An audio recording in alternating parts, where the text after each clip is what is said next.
बीच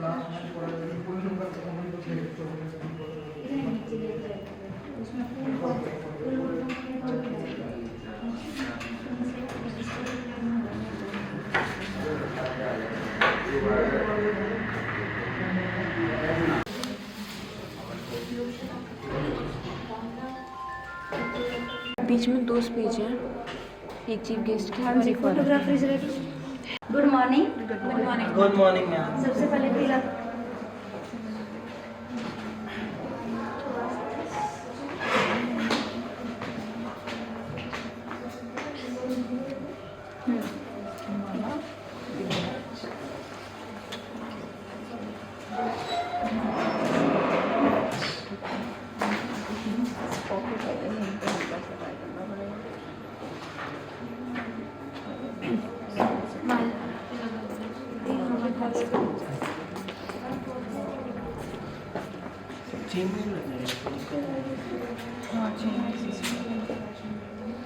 आइए मैम।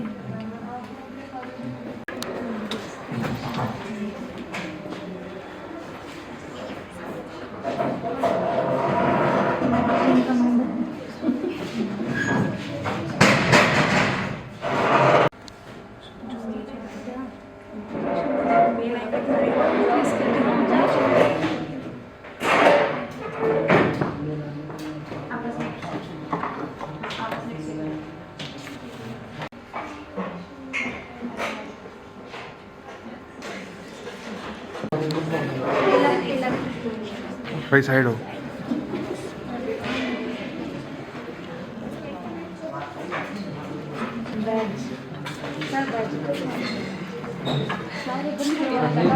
कहीं लगा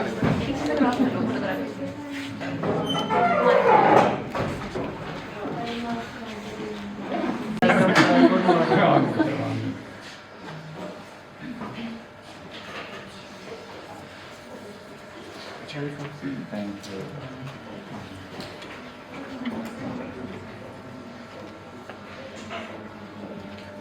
Good morning, sir. आगे बोलो बेटे, go on the inside and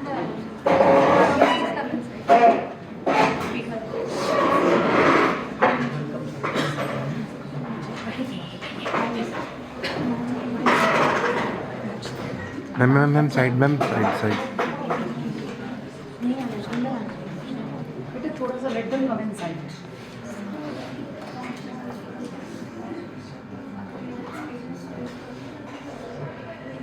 आइए।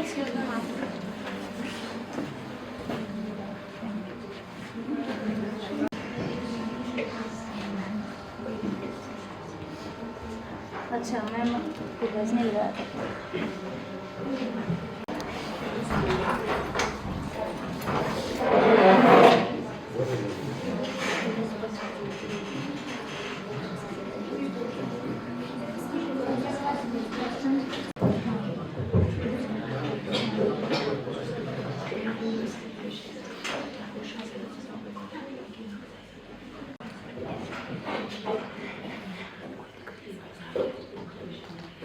Sir, may we have your kind permission to begin with the artists, learned teachers, and my esteemed friends.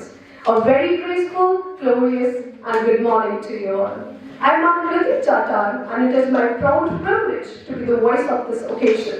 Today, the stage is not merely wood and spotlight, it's a dimension where thoughts are tested and a temple where words are worshipped. Swami Vivekananda once proclaimed, take up one idea and make that one idea your life. Today, our participants do exactly that. They take an idea, breathe life into it, and present it, not just as a speech, but as a belief. With hearts full of anticipation and minds sharpened by thought, I welcome you all to the declamation competition, where voice rise, ideas known, and silence listens. It is said, great occasions are graced by great personalities. It's truly an honor for us to welcome our esteemed chief guest, Havildar Kashmir Siraj, with his better half, Mrs. Neeram Siraj. He joined the Indian Army in the year 2011 and has proudly dedicated 15 years of his life to the service of the nation. His journey reflects discipline, courage, courage and an unwavering commitment to duty. Beyond his uniform, he is equally dedicated to the society. He is actively associated with blood donation camps and has himself contributed to blood donation, setting a powerful example of selfless service. His continuous efforts towards the upliftment of villages highlight his deep sense of social responsibility and compassion for community development. Let us put our hands together and applaud the dedication, service and excellence before us. A heartfelt welcome to our guest of honor, Mr. Ashok Huda sir, Director of Cross and Climb, whose inspiring leadership encourages young minds to rise and achieve excellence. We are privileged to have you with us today. Let us welcome him with a big round of applause. Further, we extend our warmest welcome to the Director of Small Wonder Public School, Mr. Vinod Arora sir. The visionary, I'm really sorry but he's not here. And with utmost reverence, we welcome the Honorable Principal of Small Wonder Public School, Mrs. Kamlesh ma'am, the guiding lighthouse of the institution, whose leadership turns potential into performance and students into scholars. Let us greet all our dignitaries with a round of applause that mirror our respect and gratitude. Next, we are privileged to have with us a panel of respected and accomplished judges, whose experience is vast, whose insight is deep, and whose decisions are just. Our first judge, Mr. Lokesh Parekh, brings in over 15 years of distinguished experience in the field of education. Throughout his professional journey, he has exemplified seniority, dedication, and unwavering commitment to the noble cause of education. Known for his disciplined approach and deep respect for Hindi language, he has consistently worked towards nurturing linguistic proficiency and moral values among students. His presence on the judging panel adds dignity, insight, and academic depth to today's event. A big round of applause, please, to celebrate and appreciate this inspiring presence. Our esteemed second judge, Mrs. Ashama Takia, brings her with over 12 years of rich and varied experience in the field of English education. Her professional journey reflects sustained engagement with diverse academic environments, where she has consistently contributed to the instructional excellence and learner development. Renowned for her remarkable clarity of thought, articulate expression, and innate leadership acumen, she exemplifies the very qualities that inspire both colleagues and students alike. Her deep understanding of language, coupled with an unwavering commitment to academic rigor, makes her presence on the judging panel both valuable and enriching. Let us express our appreciation with a warm and heartfelt applause. Before we let words fly, let us first let light rise. I request our dignitaries to kindly proceed for the lamp lighting ceremony. Please sir, please ma'am.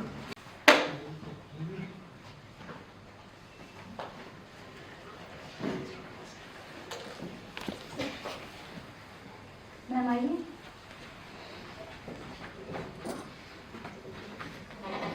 O Goddess Saraswati, embodiment of wisdom, learning, and art, we bow before you with humanity and devotion. Illuminate our minds with knowledge, purify our thoughts with truth, and light be dispelled and understanding rise as your divine music and wisdom flow through us. Bless this gathering and all endeavors we begin today. We seek your guidance, O Mother of Learning. O Goddess Saraswati, embodiment of wisdom, learning, and art. Thank you, sir. At her teachings, Karma Yoga by Swami Vivekananda, Jnana Yoga by Swami Vivekananda, Bhakti Yoga by Swami Vivekananda, and their time duration for junior category is 2 to 3 minutes. Topics for senior category are as follows.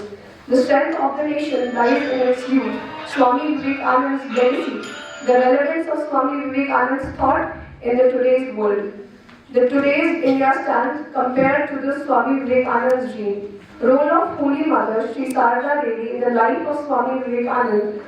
What the youth of India can do to make the nation as great as Swamiji thought. The time duration for the senior category is 3 to 4 minutes. Adherence to the time limit is essential, and the originality of the thought would be highly appreciated. Participants would be judged on content, clarity, expression, body language, and overall impact. Let us remember, this platform is not about defeating others, and about discovering one's own voice. अब हम प्रवेश कर रहे हैं junior Hindi वर्ग में, जहाँ छोटे स्वर बड़े संस्कारों का परिचय देते हैं। ये वे नन्हे वक्ता हैं जिनकी आवाज भले ही कोमल हो, पर आत्मविश्वास अडिग। आज ये बाल वक्ता अपने विचारों को शब्दों का स्वरूप देंगे। आइए खुले हृदय और उत्साहपूर्ण तालियों के साथ जूनियर हिंदी वर्ग के प्रतिभागियों का स्वागत करें। The first participant we have is Kushansh from IDDAV Public School. शून्य से नहीं सितारों से होती है देश की शोभा, गद्दारों से नहीं वफादारों से होती है। आदमी की शोभा उसके रूप रंग से नहीं अपितु ऊंचे चरित्र और सद विचारों से होती है, सद विचारों से होती है। आदरणीय अध्यक्ष महोदय, नीरशीर विवेकिनी नायक मंडल, अध्यापकगण एवं मेरे प्रिय साथियों, आज मैं कुशांश आप सबके समक्ष भक्ति योग के विषय में स्वामी विवेकानंद जी के कुछ विचार प्रस्तुत करने जा रहा हूँ। आशा है आप ध्यानपूर्वक सुनेंगे। स्वामी विवेकानंद जी के अनुसार भक्ति योग ईश्वर के प्रति गहरे प्रेम और आत्मसमर्पण का मार्ग है, जो भारी कर्म कांडों से परे जाकर परमात्मा के साथ भावनात्मक और व्यक्तिगत संबंध स्थापित करने पर जोर देता है, जिससे मोक्ष या मुक्ति प्राप्त होती है। उनके अनुसार यह एक ऐसा मार्ग है जहाँ प्रेम स्वयं भी लक्ष्य है और साधन है, और यह मनुष्य को सभी संसारिक इच्छाओं से ऊपर उठाकर परम आनंद की ओर ले जाता है। स्वामी विवेकानंद जी ने भक्ति योग को बहुत सुंदर रूप में प्रस्तुत किया है, जैसे ईश्वर के प्रति प्रेम। यह केवल पूजा पाठ नहीं, बल्कि ईश्वर के प्रति अटूट और उत्कट प्रेम है, जहाँ भक्त परमात्मा को अपना सबसे प्रिय मानता है। समर्पण, अपने अहंकार को त्याग कर पूरी तरह ईश्वर के प्रति समर्पित हो जाना, ताकि ईश्वर की इच्छा ही पूरी हो। नारद मुनि के अनुसार भगवान के प्रति उनके प्रेम ही भक्ति है। जब यह प्रेम प्राप्त हो जाता है तो व्यक्ति सबसे प्रेम करने लगता है, किसी से घृणा नहीं करता, सदा संतुष्ट रहता है। जब तक संसारिक इच्छाएं होती है तब तक सच्ची भक्ति उत्पन्न नहीं होती। भक्ति इन इच्छाओं का अंत है। विवेकानंद जी कहते थे, ईश्वर और ईश्वर के प्रति प्रेम ही मानव जीवन की सबसे बड़ी उपयोगिता है, जो इंद्रिय सुख से कहीं बढ़कर है। भक्ति योग मनुष्य को परम सत्य तक पहुंचाने का सबसे सरल और स्वाभाविक मार्ग है, जो प्रेम पर आधारित है। अंत में कहना चाहूंगा, विवेकानंद जी ने भक्ति योग को एक निस्वार्थपूर्ण प्रेम के रूप में समझाया है, जो मनुष्य के सभी बंधनों से कहीं बढ़कर है, और यह मनुष्य को परम आनंद की ओर ले जाता है। धन्यवाद। जिसने भक्ति योग को फॉलो किया अपनी जिंदगी में। Thank you. With a big round of applause. The next comes Rakhi from Cosmos Public School. मेरा नाम राखी है। मैं कॉस्मोस पब्लिक स्कूल से 7वीं कक्षा की छात्रा हूँ। आज मैं आपको स्वामी विवेकानंद जी के बारे में कुछ बताना चाहती हूँ। मेरा विषय है स्वामी विवेकानंद जी के ज्ञान योग। स्वामी विवेकानंद जी के अनुसार ज्ञान योग आत्मा की सच्ची पहचान का मार्ग है, जहाँ व्यक्ति में मैं और मेरा के भ्रम से मुक्त होकर परम सत्य का अनुभव करता है। यह केवल किताबी ज्ञान नहीं, बल्कि तर्क, अनुभव और आत्म साक्षात्कार द्वारा अज्ञान का नाश कर अपने वास्तविक स्वरूप, पूर्ण आनंद और शक्ति को प्राप्त करने की प्रक्रिया है, जिससे हम ईश्वर के समान शक्तिशाली, आनंदित और पूर्ण बन सके। उनका संदेश था, उठो, जागो और तब तक मत रुको जब तक लक्ष्य प्राप्त न हो जाए। और सच्चा ज्ञान व्यक्ति को विनम्र, साहसी और भाग्य का निर्माता बनाता है।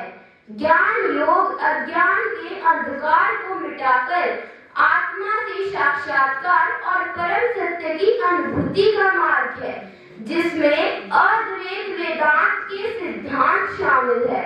यह हमें आत्मविश्वास, चरित्र निर्माण और समग्र विकास की ओर ले जाता है।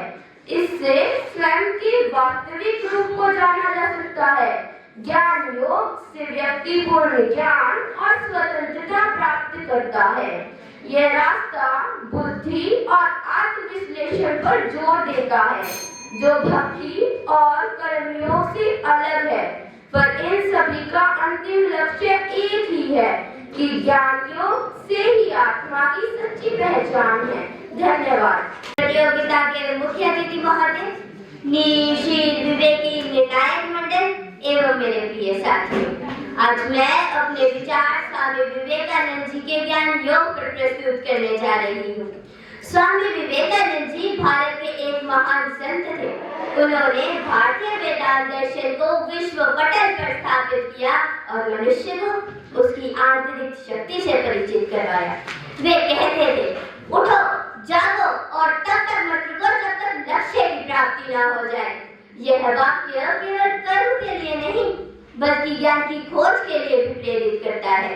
जैसे अंधेरे कमरे में दीपक के जलते ही अंधकार स्वयं दूर हो जाता है, ठीक वैसे आत्मज्ञान के प्रकाश से अज्ञान का अंधकार स्वतः समाप्त हो जाता है। अब मैं आप सबसे कुछ प्रश्न पूछना चाहती हूँ। क्या हम जो जानते हैं वो हमारे स्वयं का अनुभव है या केवल सुनी सुनाई बातें? क्या बिना प्रश्न किए किसी बात को स्वीकार कर लेना ज्ञान है? क्या आज के युग में हम सत्य की खोज करते हैं या सुविधा? इन प्रश्नों पर विचार करना ही ज्ञान योग की पहली सीढ़ी है। स्वामी जी के अनुसार ज्ञान योग का अर्थ है सत्य को तर्क, विवेक और आत्मानुभव के माध्यम से जानना। ज्ञान योग हमें सिखाता है कि पहले स्वयं को जानो और स्वयं पर विश्वास करो। कमजोरी को पाप मानने वाले स्वामी विवेकानंद जी कहते थे कि डर ही सबसे बड़ा पाप है। उन्होंने कभी अंधश्रद्धा का समर्थन नहीं किया। उनका मानना था कि हर विचार को तर्क की कसौटी पर कसना चाहिए। आज के युग में जहाँ सूचनाओं की भरमार है, वहाँ ज्ञान की कमी। ज्ञान योग हमें सोचने, समझने और सही निर्णय लेने की ताकत देता है। स्वामी जी का संदेश स्पष्ट था, तुम स्वयं अपनी शक्ति को पहचानो, सत्य को जानो, प्रश्न करो और अनुभव से सीखो। अंत में मैं अपनी वाणी को विराम देते हुए बस इतना ही कहना चाहूंगी, ज्ञान का दीप जले हृदय में, मिटे अज्ञानतम घोर। ज्ञान का दीप जले हृदय में, मिटे अज्ञानतम घोर। आत्मा ही है परम सत्य, यही विवेक का जोर, यही विवेक का जोर। धन्यवाद एवं जय भारत। खोज करनी चाहिए तो कैसे कर सकते हैं विद्यार्थी इसको? मेरे अनुसार हमें ज्ञान की खोज करनी चाहिए। हमें कोई भी सुनी सुनाई बातों पर भरोसा नहीं करना चाहिए, पहले उसके तह तक जाना चाहिए।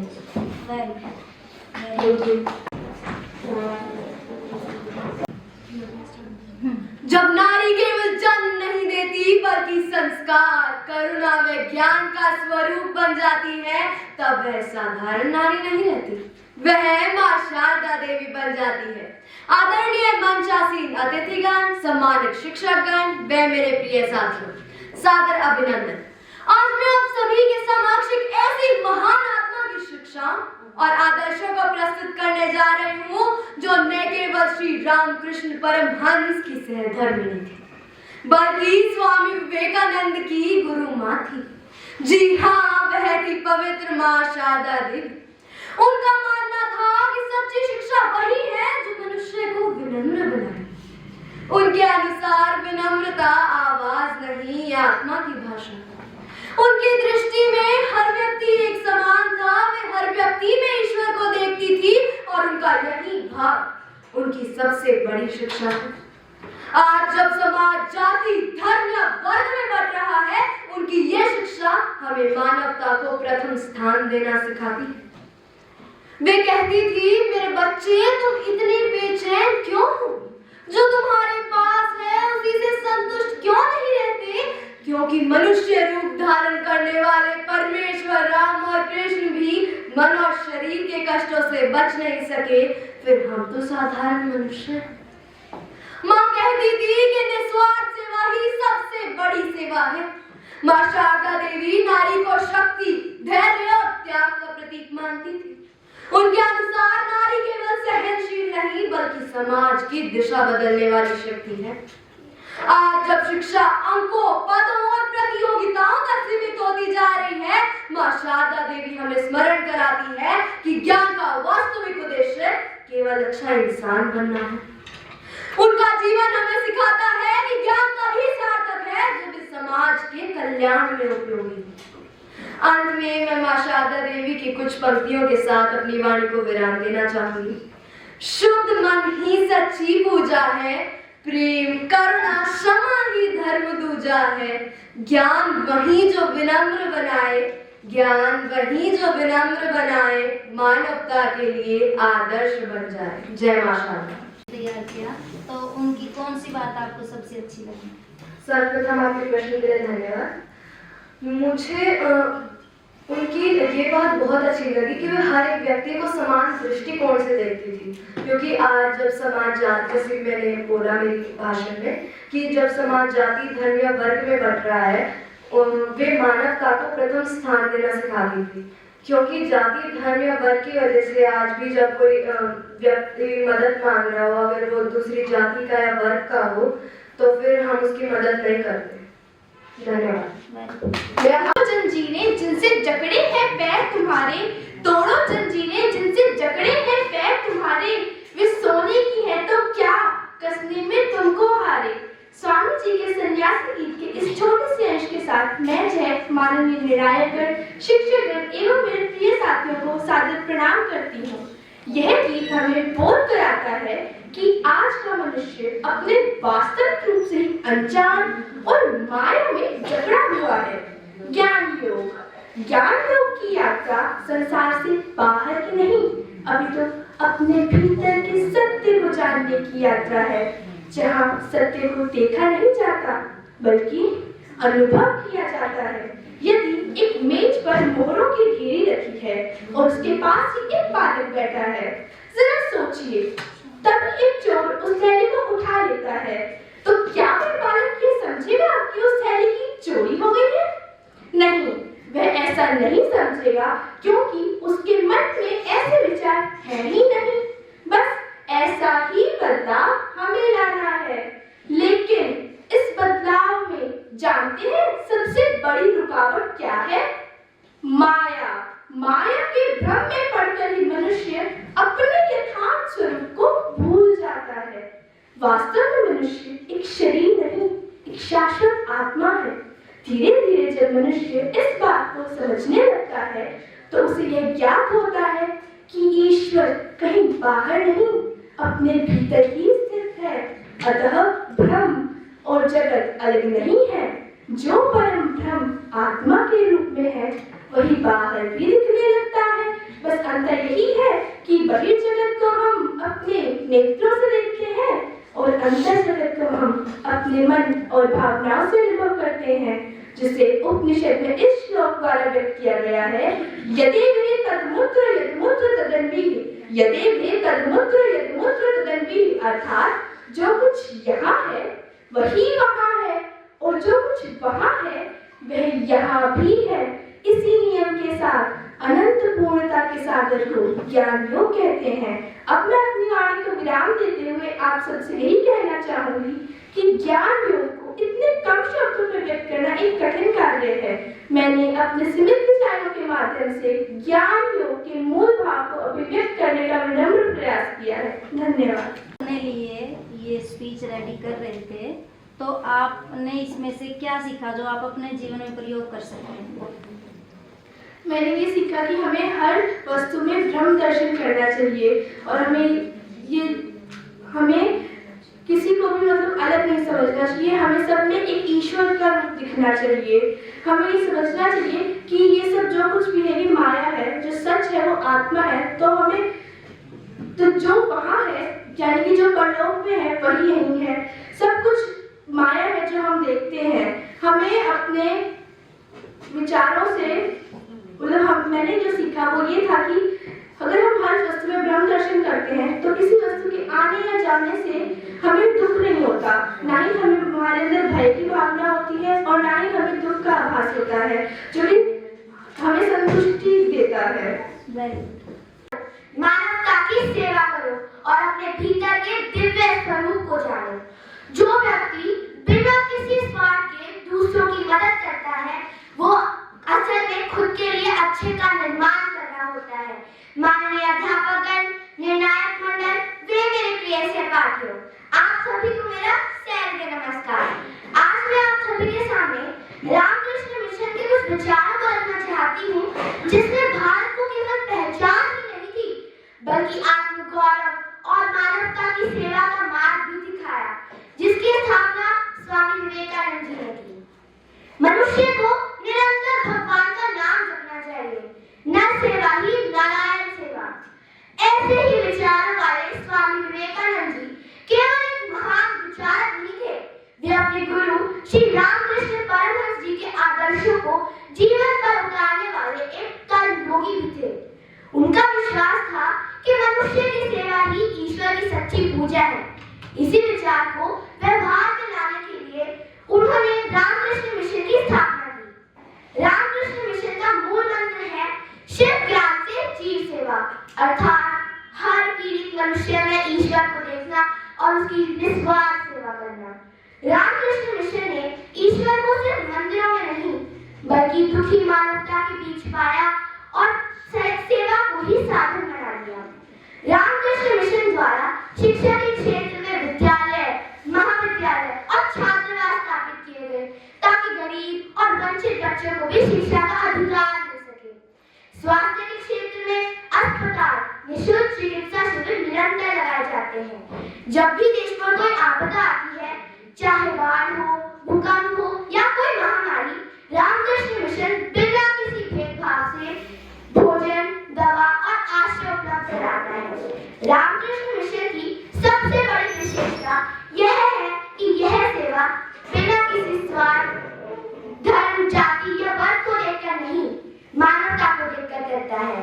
स्वामी विवेकानंद जी का विश्वास था कि जब तक समाज का अंतिम व्यक्ति मजबूत नहीं होगा तब तक राष्ट्र सशक्त नहीं बन सकता। अंत में मैं यही कहना चाहूंगी, युवाओं के प्रेरणा स्रोत, शुद्ध विचार एवं गुणों से परिपूर्ण, स्वर्णिम भारत का स्वप्न दिखाने वाले, शांति सद्भावना का संदेश देने वाले महान विचारक और कर्मयोगी स्वामी विवेकानंद जी को मेरा कोटि कोटि नमन। धन्यवाद। जय हिंद, जय भारत। जैसे उनको पूछना कि उनको जीवन में क्या दिक्कत है और उनकी निस्वार्थ सेवा करना, ईश्वर का ध्यान करना। सदैव महापुरुष है, अर्थात जो मनुष्य बिना किसी लोभ के कर्म करे वही इतिहास में अमर पुरुष है।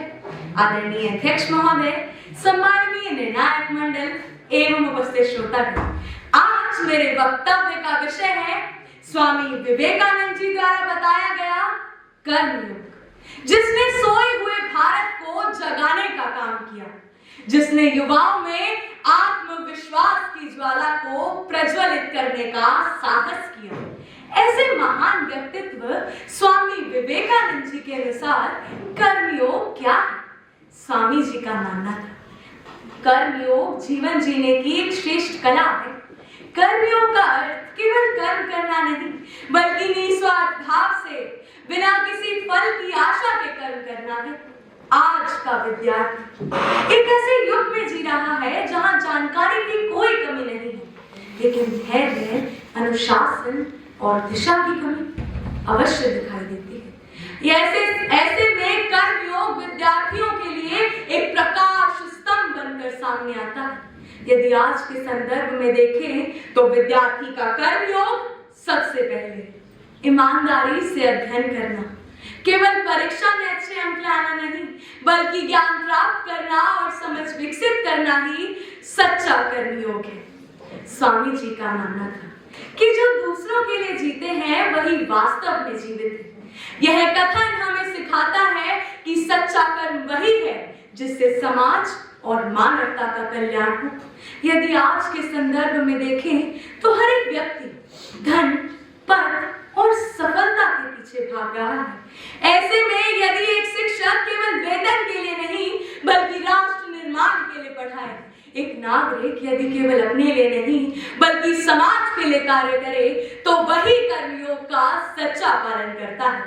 आइए हम मिलकर संकल्प लें कि आज से हमारे जीवन के हर एक कर्म को निस्वार्थ और समर्पण भाव से और पूरे साहस के साथ करेंगे, क्योंकि जब कर्म पवित्र होता है तो परिणाम स्वतः ही महान होता है। धन्यवाद। जय हिंद। मैं आपको एक कर्मयोगी के रूप में देखते हैं। सबसे पहले तो महोदय आपके प्रश्न के लिए धन्यवाद। स्वामी जी से प्रेरित होकर मैं अपने आप को एक संपूर्ण कर्मयोगी तो नहीं कह सकती, क्योंकि उन जैसे महान व्यक्तित्व और चरित्र को कोई अपने अंदर पूरी तरह समा नहीं सकता। पर मैं ये जरूर कह सकती हूँ कि हाँ, मैं हर दिन प्रयास करती हूँ, हर दिन हर एक कर्म को पूर्ण निष्ठा भाव से करने का साहस रखती हूँ, और मैं चाहती हूँ कि आने वाले समय में मैं एक सच्ची कर्मयोगी बनकर दिखाऊं। धन्यवाद।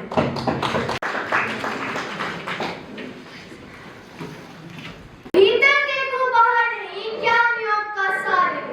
स्वयं में ईश को जानो, तुम खुद ही हो वो जो तेरे। नमस्कार, आज हम बात करेंगे स्वामी विवेकानंद जी के ज्ञान योग की, जो केवल एक दर्शन नहीं बल्कि जीवन जीने की एक वैज्ञानिक विधि है। ज्ञान योग हमें बाहरी दुनिया के ज्ञान से परे अपने वास्तविक स्वरूप की पहचान करवाता है। अब प्रश्न यह आता है कि ज्ञान योग का अर्थ क्या है? ज्ञान योग का अर्थ है आत्म साक्षात्कार, स्वयं को जानना जो ईश्वर को जानना ही है। यह एक में अनेक के सिद्धांत पर आधारित है। अहम ब्रह्मास्मि, मैं ही ब्रह्म हूं। ये जगत जैसा दिखता है वैसा निरपेक्ष नहीं है। यह मन की कल्पना और इंद्रियों के ज्ञान से परे है। मैं और मेरा का भाव ही माया है जो हमें बंधनों में बांधता है। हम शरीर नहीं, आत्मा है। आत्मा आनंदमय, अपरिवर्तनीय और शाश्वत। शरीर, लिंग, जाति, बंधन, ये सब ब्रह्म है। यह केवल विश्वास नहीं बल्कि तर्क और अनुभव से प्राप्त ज्ञान ही है। क्या आप मुझे बता सकते हैं कि ज्ञान योग का अर्थ क्या है, या स्वामी विवेकानंद के अनुसार सभी योगों का लक्ष्य क्या है? इनका उत्तर केवल एक ही है, आत्मानुभूति। स्वामी विवेकानंद जी कहते थे, सभी योगों का अंतिम पड़ाव स्वयं को पहचानना ही है। मिट्टी का यह जिस्म नहीं, तू रूह का एक समंदर है। बाहर जिसे तू खोज रहा है वो ईश्वर तेरे अंदर है। ज्ञान योग की लो जला, तू खुद को पहचान और आही। तू ही है ब्रह्मांड का स्वामी, तू ही है वो ज्योतिर्मय। ज्ञान योग हमें अपने बाहरी दुनिया के ज्ञान से परे अपने वास्तविक स्वरूप की पहचान कराता है। तो उठो, जागो, तब तक मत रुको जब तक लक्ष्य प्राप्त ना हो जाए। स्वामी विवेकानंद जी का यही संदेश है। धन्यवाद। आपने आज तक अपने जीवन के अनुभव के आधार पे अपने आप को कैसे जाना है, मतलब आप स्वयं को कैसे पहचानते हैं? धन्यवाद। मैं स्वयं कैसे पहचानती हूँ कि मैं जो कार्य कर सकती हूँ, मुझे उसे करना ही होता है। चाहे वो मुझे लक्ष्य को प्राप्त करना ही है, चाहे वो कितना ही दूर हो, मैं प्रयास जरूर करूँगी। Very good. Category, where young mind experiments with language and courage dance with confidence. These speakers stand here not to impress but to express. Let's listen them with patience and applaud with pride. For the first, I would like to call Jia from Cosmos Public School.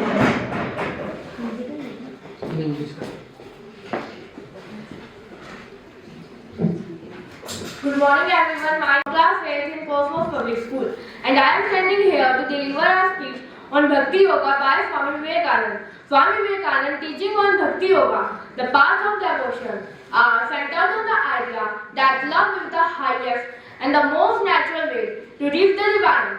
He famously described it as the real genius search after the Lord, a search beginning, containing and ending in love. Here is a summary of key themes and insights for his lecture and writing on Bhakti Yoga. The definition of Bhakti. Bhakti is not just rituals or emotion. It is intense love of God. The same clinging we feel for money, fame and family should be redirected toward the divine, the natural path. He argued that Bhakti is the easiest path for the most people because it doesn't require complex philosophy like Jnana Yoga and intense physical discipline like Raja Yoga.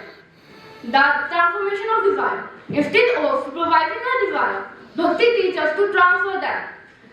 The two stages of Bhakti Yoga. Swami Vivekananda divided it into two distinct stages. First, Swami Bhakti.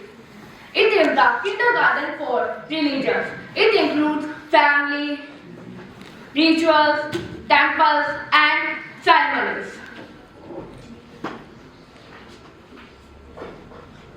Second, Para-Bhakti. At this stage, forms and rituals are force-serving. The devotee feels God in everything and in everyone. There is no longer any fear and begging from God. There is only pure and selfless love. Swami Vivekananda also said that strength is life, weakness is death, love is life, hating is death. Thank you. Have a wonderful day. Is there any person in your family who is practicing Bhakti Yoga? बेटा जो भी हम घर में भक्ति करते हैं ना किसी भी भगवान की तो भक्ति योगा ही प्रैक्टिस कर रहे हैं प्रैक्टिकली है कोई आपके परिवार में Yes, मेरी चाची है. Very good Devi Minna Memorial School. May I have her with applause?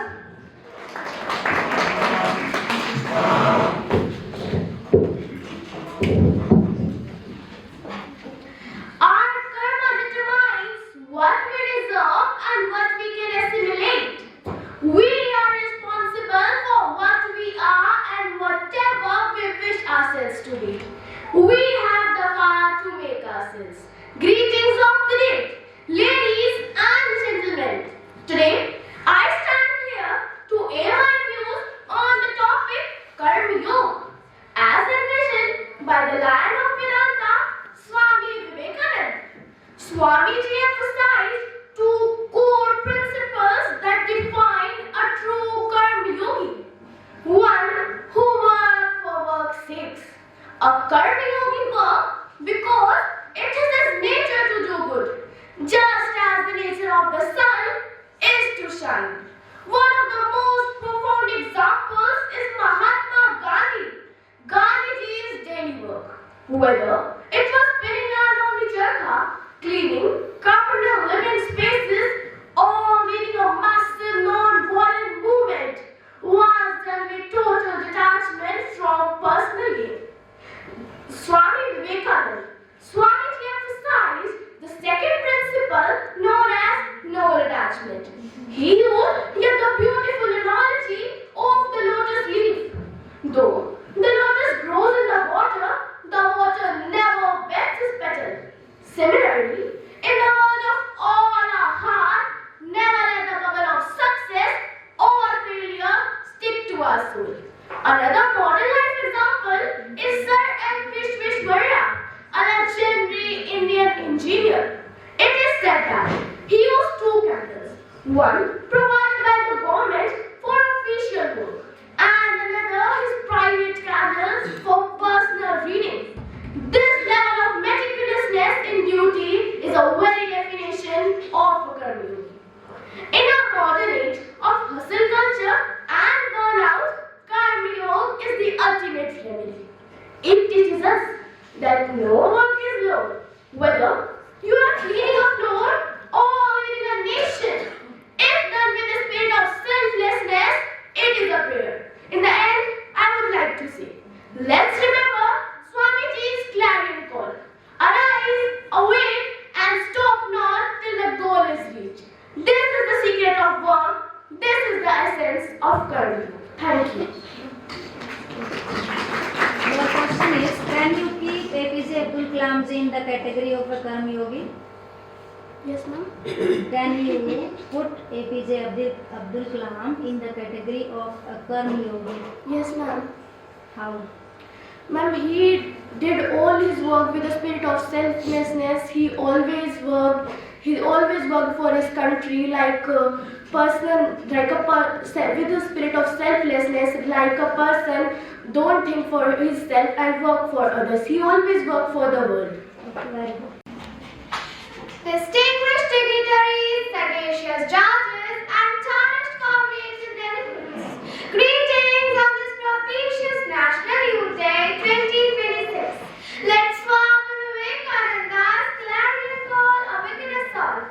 I will get the present transcendent wisdom of Karma Yoga by Swami Vivekananda, illuminating the path of selfless actions.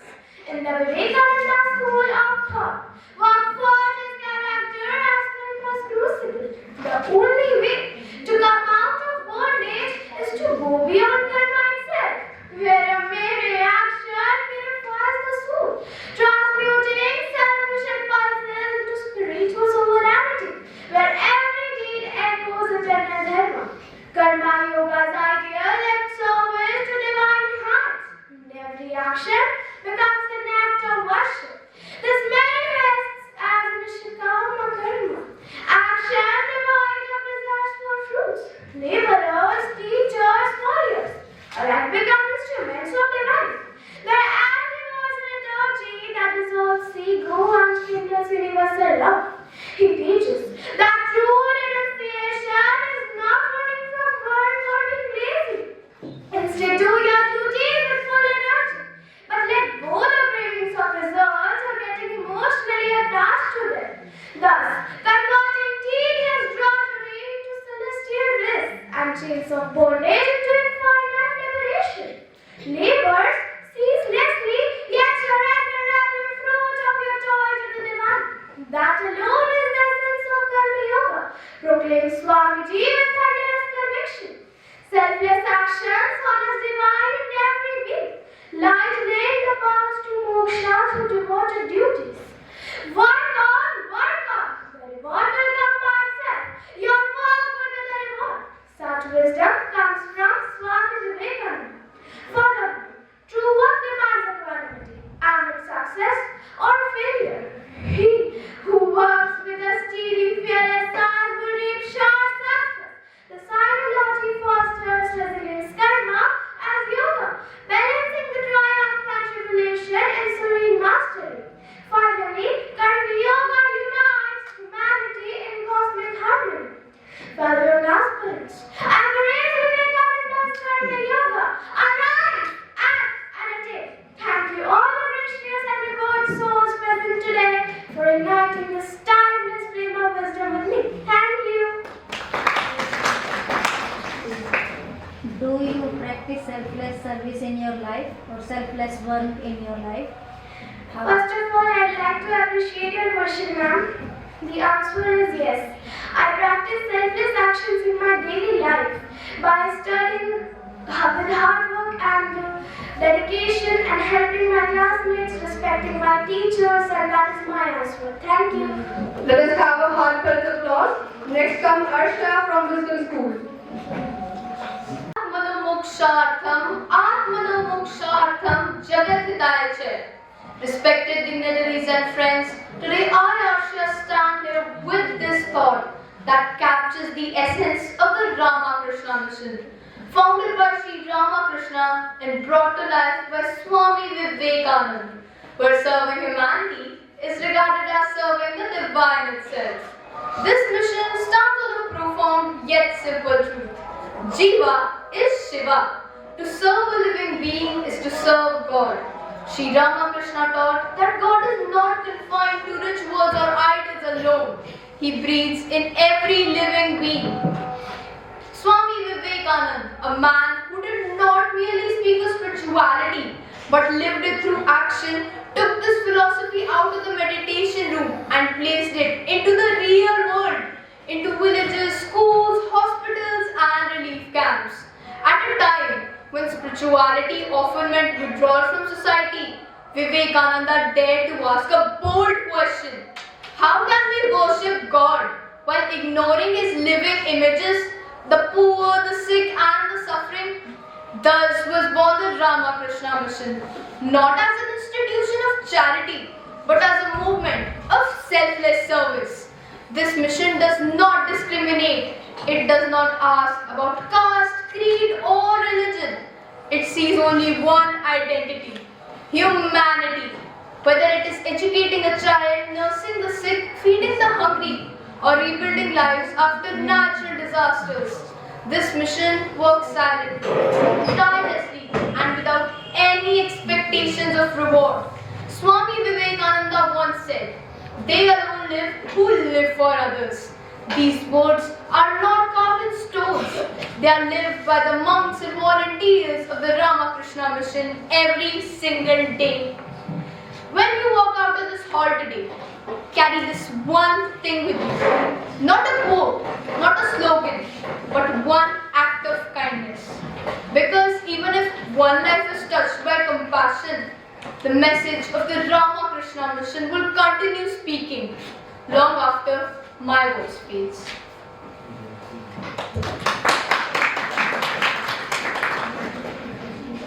Do you think it is practically possible for worldly people who are living with their families to live for others only? First of all, ma'am, I would like to appreciate your question. The answer to your question is yes. People can live for themselves, but if they live for others, the world can be a better place. And if they are with their family, they are living for others only. So they can help others for a better cause. Oh, thank you. Let's have a heartfelt applause. Next comes Munnaisa from Palladium School. Let's welcome him. I give a big round of applause. Make life meaningful. Respected judges, honorable teachers, and my dear friends. A very good morning to one and all. Today, I feel honored to speak on the inspiring topic, the saint of Dakshineshwar, Sri Ramakrishna Paramhamsa, the Guru of Swami Vivekananda. Sri Ramakrishna Paramhamsa was not merely a saint. He was a living embodiment of divine love, simplicity, and spiritual wisdom. Born in 1836 in a small village of Karampukar in Bengal, he grew up with an intense curiosity about God and truth. From an early age, he experienced deep spiritual ecstasy, which set him apart from ordinary human beings. He served as a priest for the Dakshineshwar Kali temple, where his life became a continuous quest for God realization. Sri Ramakrishna believed that all religions lead to the same truth. Through his own spiritual practices, he followed the paths of Hinduism, Islam, and Christianity, and realized that the ultimate goal of every religion is the same: union with the divine. His famous message, "As many faiths, so many paths," continues to guide humanity even today. Despite his immense spiritual height, Sri Ramakrishna remained humble and spoke in the simplest language, using parables and stories that even a common person could understand. His teachings were not bookish philosophies, but life experiences filled with love, compassion, and surrender to God. Sri Ramakrishna taught us that true religion is not in rituals, but in quality of heart, selfless service, and love for all beings. In a world divided by differences, his life stands as a powerful reminder of unity, tolerance, and universal brotherhood. In conclusion, the saint of Dakshineshwar was a beacon of spiritual life whose teachings remain timeless. His life urges us to look within, rise above hatred and ego, and walk on the path of truth and compassion. Thank you and Jai Hind. Ramakrishna की कौन सी बात आपको सबसे अच्छी लगी? I liked about Ramakrishna that he do not differentiate between the rich and poor. Thank you, Naisa. Let's have a heartfelt applause. Next comes Sakshi from Delhi Public School. Asks why, the world calls it curiosity. Then in others asks why, the world calls it rebellion. But Swami Vivekananda called it knowledge. Warm greetings, respected judges, honorable teachers, and my dear friends. Today, I, Sakshi, am here to air my views on Swami Vivekananda's philosophy on Gyan Yoga, the path of understanding before believing. Gyan Yoga is not about reading many books or using big words. It is about looking at life honestly and asking simple questions. Before standing here today, my heart was racing. Fear whispered, what if I forget? Gyan Yoga taught me to ask, what am I afraid of? And why? And in that moment of understanding, fear became smaller. Swami Vivekananda called this path Gyan Yoga, the courage to understand instead of blindly react. Gyan Yoga is not about collecting facts, quoting scriptures, or something intellectual. If that were knowledge, then Google would be enlightened. According to Swami Vivekananda, true knowledge begins with questioning. Questioning fear, superstitions, blind belief, and even our own assumptions. Vivekananda never asked us to escape the bush. He asked us to understand it clearly. Swami Vivekananda believed that ignorance makes us weak, not lack of strength. When we do not understand ourselves, we fear failure, judgment, and change. But knowledge, true knowledge, removes that fear. Gyan Yoga teaches us to pause before we panic, to think before we follow, and to understand before we decide. In our daily lives, when we fail an exam, when we feel compared to others, and when we doubt our own worth, Gyan Yoga asks only one thing: understand first. Swami Vivekananda reminded the youth, arise, awake, and stop not till the goal is reached. Swami Vivekananda believed that ignorance makes us weak, not lack of strength.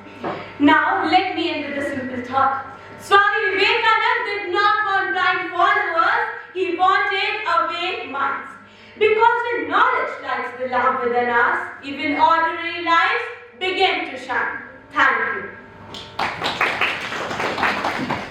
How do you practice Gyan Yoga in your life? Ma'am, thank you for your question.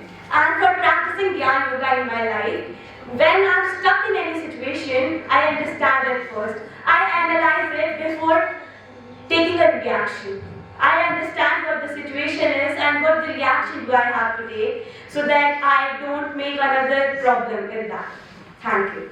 Let us have a heartfelt applause. Next comes Kavya from Direct Preparatory School. We start with Srishti from Holy Child Senior Secondary School.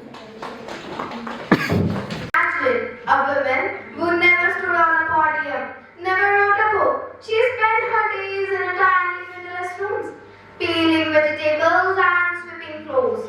To a passerby, she was just a simple woman. But to those who served her, she was the mother to all. Today, we speak of Sri Sharda Devi, the Holy Mother, who proved that we don't need a loud voice to change the world. We only need a heart large enough to hold the whole world as your own. A very good morning to one and all present here today. I am Srishti, take immense pride in narrating the beautiful teachings of the lady that was mother to all. But what made her the mother of all? It was her radical philosophy of same-sidedness. To her, religion, caste, and even good or bad were just the outer road. In today's world, where the lines of religion and caste are often drawn as deep trenches, and where we increasingly divided by us and them, Holy Mother's philosophy serves as a luminous beacon of unity. She didn't just talk about equality, she lived it. Her life reminds us that the walls we build around our hearts are man-made, but the love that connects us is divine. But how do we achieve this unity in such a chaotic world?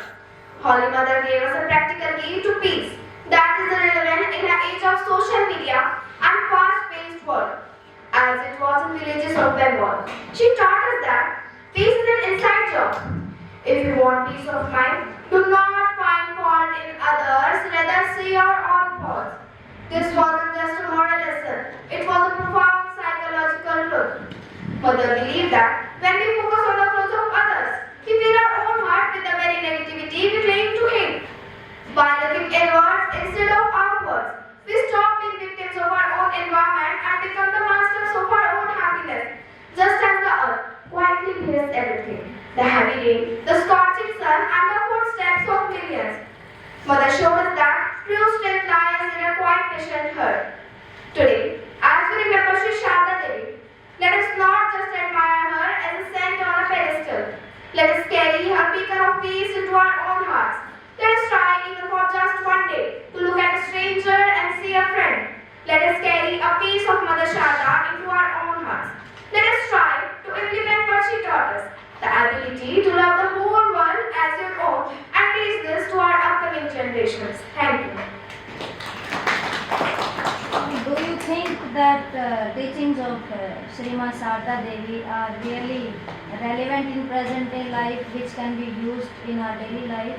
First of all, thank you for asking this very question. I think it is important because it helps us in clarifying all the doubts in our life. So it clarifies our doubts. Like when sometimes we get stuck in a problem, and it helps.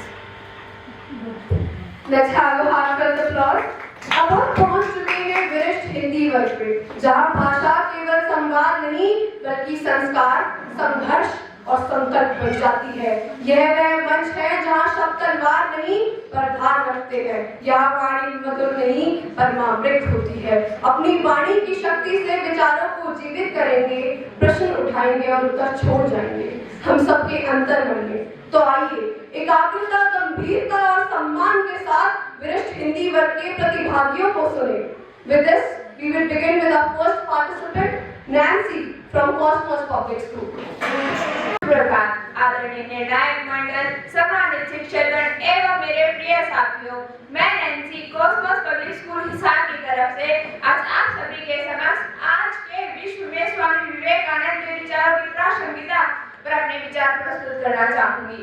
सर्वप्रथम मेरा प्रश्न है, क्या आज का युवा सच में कमजोर है या उसे उसकी आंतरिक शक्तियों का बोध ही नहीं कराया गया?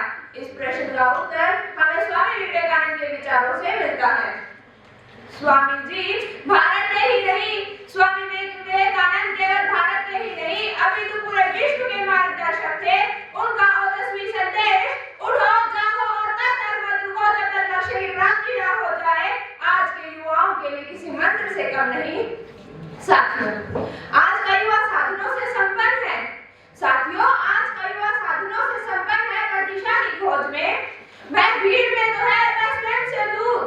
वह भीड़ में तो है पर स्वयं से दूर। ऐसे में स्वामी विवेकानंद हमें आत्मविश्वास का ऐसा दीप प्रदान करते हैं जो असफलता के अंधकार को भी प्रकाशित कर दे। जी हाँ साथियों, स्वामी विवेकानंद के विचार हमारे व्यक्तित्व निर्माण में सहायता करते हैं। स्वामी विवेकानंद का कथन स्वयं को कमजोर समझना सबसे बड़ा पाप है, हमें हमारे आंतरिक शक्तियों का बोध करवाता है। साथियों, स्वामी विवेकानंद के लिए शिक्षा केवल डिग्री प्राप्त करना नहीं, शिक्षा वह है जो आत्मविश्वास दे, चरित्र गढ़े और सेवा भावना जगाए। जी हाँ साथियों, आज जब शिक्षा केवल डिग्री प्राप्त करना और रोजगार प्राप्त करने तक सीमित रह गई है, तब स्वामी विवेकानंद के विचार हमें हमारे व्यक्तित्व निर्माण में सहायता करते हैं। जी हाँ साथियों, स्वामी विवेकानंद के विचार धर्म के विषय में भी अत्यंत प्राकर्षक थे। 1869 में उन्होंने शिकागो धर्म सम्मेलन में विश्व को संदेश दिया, सभी धर्म सत्य की ओर ले जाते हैं, सभी धर्म सत्य की ओर ले जाते हैं जैसे सभी नदियां अपने समुद्र में मिल जाती हैं। आज जब विश्व धार्मिक असहिष्णुता और संघर्षों से जूझ रहा है, तब स्वामी विवेकानंद के विचार विश्व शांति की मजबूत नींव बन सकते हैं। साथियों, स्वामी विवेकानंद कर्म योग और सेवा को ही सच्ची पूजा मानते थे। उन्होंने विश्व को संदेश दिया कि दरिद्र नारायण की सेवा ही भगवान की सच्ची पूजा है। आज समाज जब बेरोजगारी,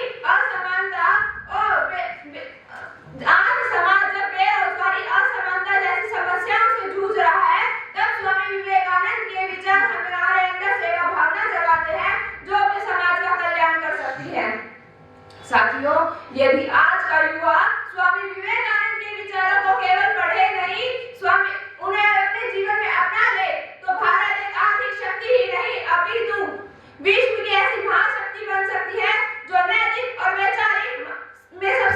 होगी। जी हाँ साथियों, तो अंत में मैं स्वामी विवेकानंद के शब्दों में कहना चाहूंगी कि मेरे विचार आज भी जीवित है, मेरे विचार आज भी जीवित है, पर उन्हें जीने वाला इंसान चाहिए। आइए हम सब मिलकर संकल्प लें कि स्वामी विवेकानंद के विचारों को केवल जिएंगे नहीं, अपितु अपने जीवन में अपनाएंगे और उन्हें मार्गदर्शक बनाएंगे। धन्यवाद। आप अपने जीवन में उनका कौन सा विचार अपनाने वाले हैं? कि कभी उठो, जागो और कभी मत रुको जब तक लक्ष्य की प्राप्ति ना हो जाए। Thank you. Thank you. और वैभव मैं देश में आनंद लिख दूं, जगा कर राष्ट्र भक्ति काव्य का मैं वो छंद लिख दूं। मेरे ईश्वर मेरे दाता करता रहूं निज राष्ट्र की सेवा। युवा आदर्श पूछो तो मैं विवेकानंद लिख दूं। सुप्रभात। आज मैं स्वामी विवेकानंद जी के सपनों की तुलना में आज का भारत कहाँ है विषय पर अपने विचार व्यक्त करने जा रहा हूं। स्वामी विवेकानंद एक ऐसी हस्ती जो मात्र 39 वर्ष के जीवन काल में एक आश्चर्यजनक प्रतिभा का, एक ऐसी महान शक्ति का स्तंभ बनेगा जिसे पूरा ब्रह्मांड विश्वविख्यात स्वामी विवेकानंद के नाम से जानेगा। महोदय, मैं आपका परिचय स्वामी जी के सपनों के भारत से करवाना चाहता हूं। एक ऐसा भारत जहां युवा वे जो वायु के वेग के समान प्रवाहित हो, युवा वे जो अनीति से लड़ने का साहस रखते हो, युवा वे जिनमें काल को चाल की बदल देने की हिम्मत हो, युवा वे जिनमें जोश के साथ साथ होश भी हो, और युवा वे जो स्वयं दुर्गुणों से दूर रहते हैं। लेकिन जब मैं आज के भारत की तस्वीर देखता हूं तो महोदय मेरे शब्द मानो ठहर से जाते हैं और मौन की परतें मुझे अपने अंदर ढक लेती हैं। दुर्भाग्यवश ये वो भारत नहीं है जिसकी कल्पना स्वामी जी किया करते थे। महोदय, दुर्भाग्यवश आज हम एक ऐसे भारत में रह रहे हैं जहां सिगरेट जो किसी व्यक्ति को मार सकती है वो खुलेआम बिक रही है, लेकिन वहीं अगर किसी स्त्री को सैनिटरी पैड्स खरीदने हो तो उसे उन्हें काले पॉलिथीनों में छुपाना पड़ता है।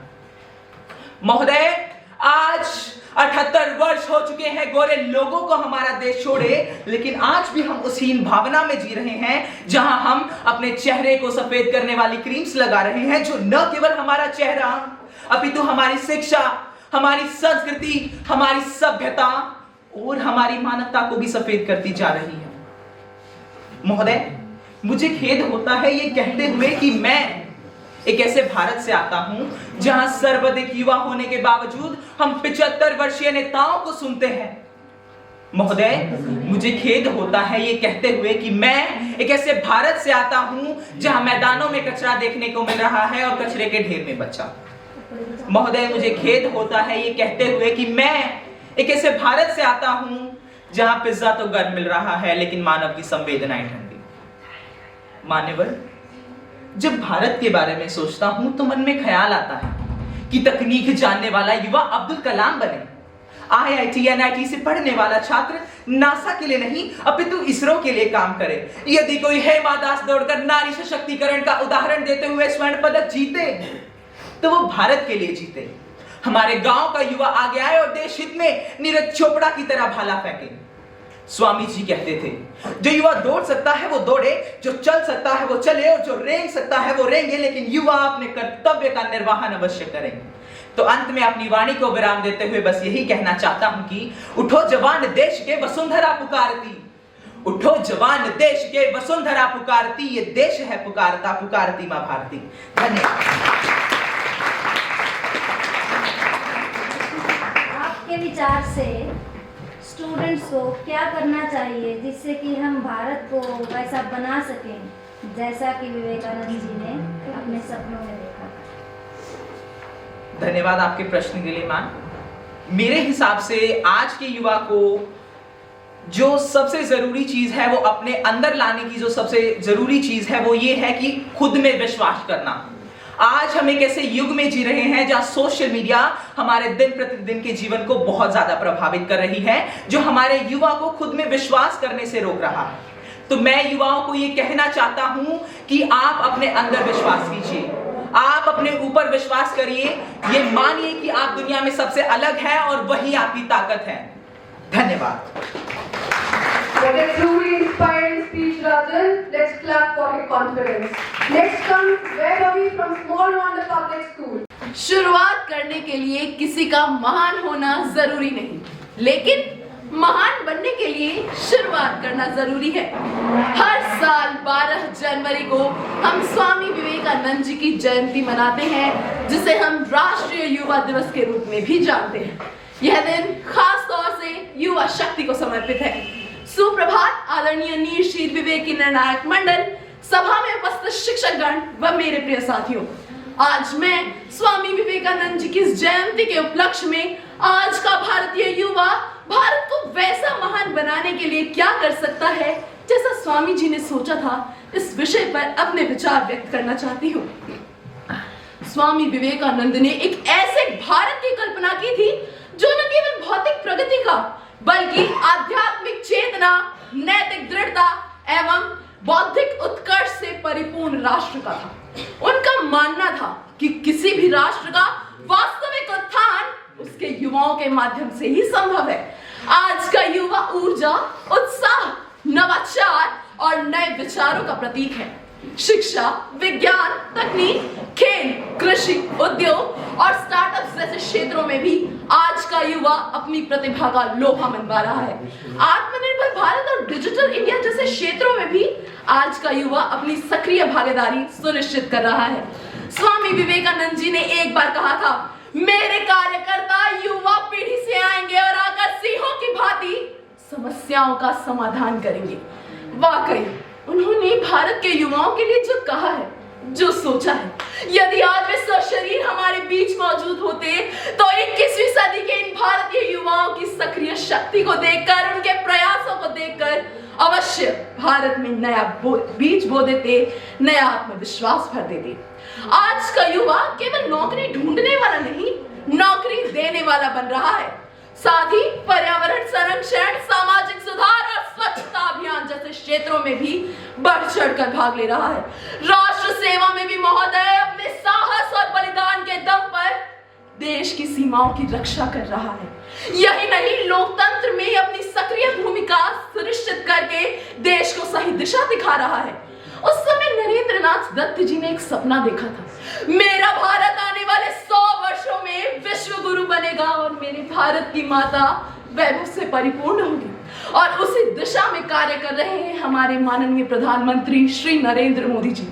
12 जनवरी 2025 मध्य प्रदेश के मुख्यमंत्री डॉक्टर मोहन यादव ने स्वामी विवेकानंद की जयंती के उपलक्ष्य में स्वामी विवेकानंद युवा शक्ति मिशन की स्थापना की, जिसका उद्देश्य युवाओं को कौशल विकास और रोजगार के अवसर प्रदान कर सशक्त बनाना है।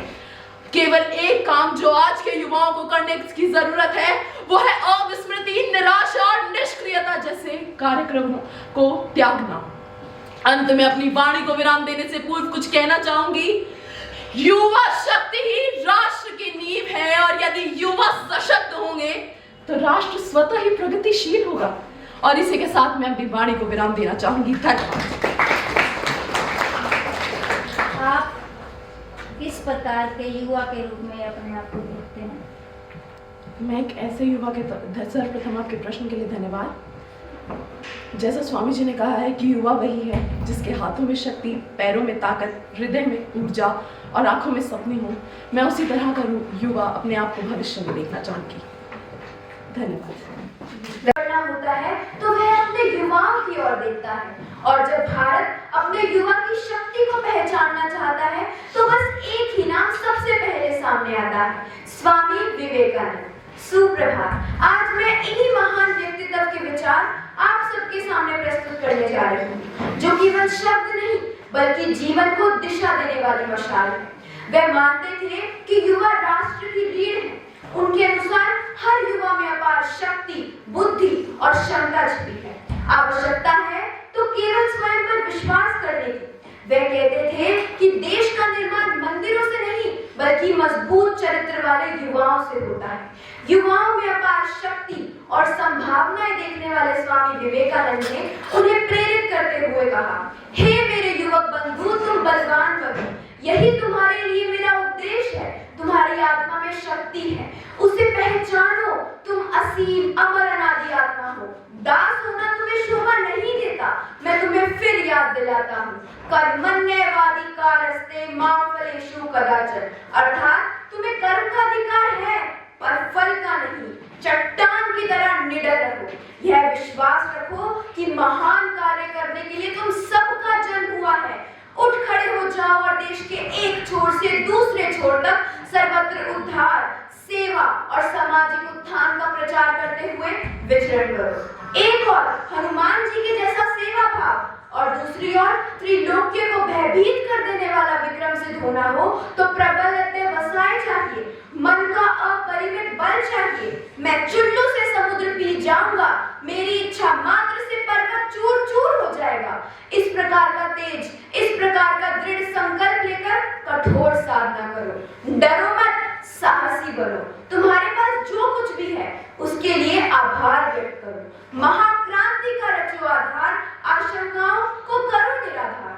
गगन भेदी हुंकार का आवर्तन, निज शक्ति का हो शाश्वत पावर्तन। भारत तभी जागेगा जब विशाल हृदय वाले स्त्री पुरुष भोग विलास और सुख की सभी इच्छाओं को त्याग कर मन, वचन और शरीर से उन करोड़ों भारतीयों के कल्याण के लिए सचेत होंगे जो दरिद्रता तथा मूर्खता के अगाध सागर में निरंतर नीचे डूबते जा रहे हैं। देखो, अरे देखो, अन्य देश किस तरह आगे बढ़ रहे हैं।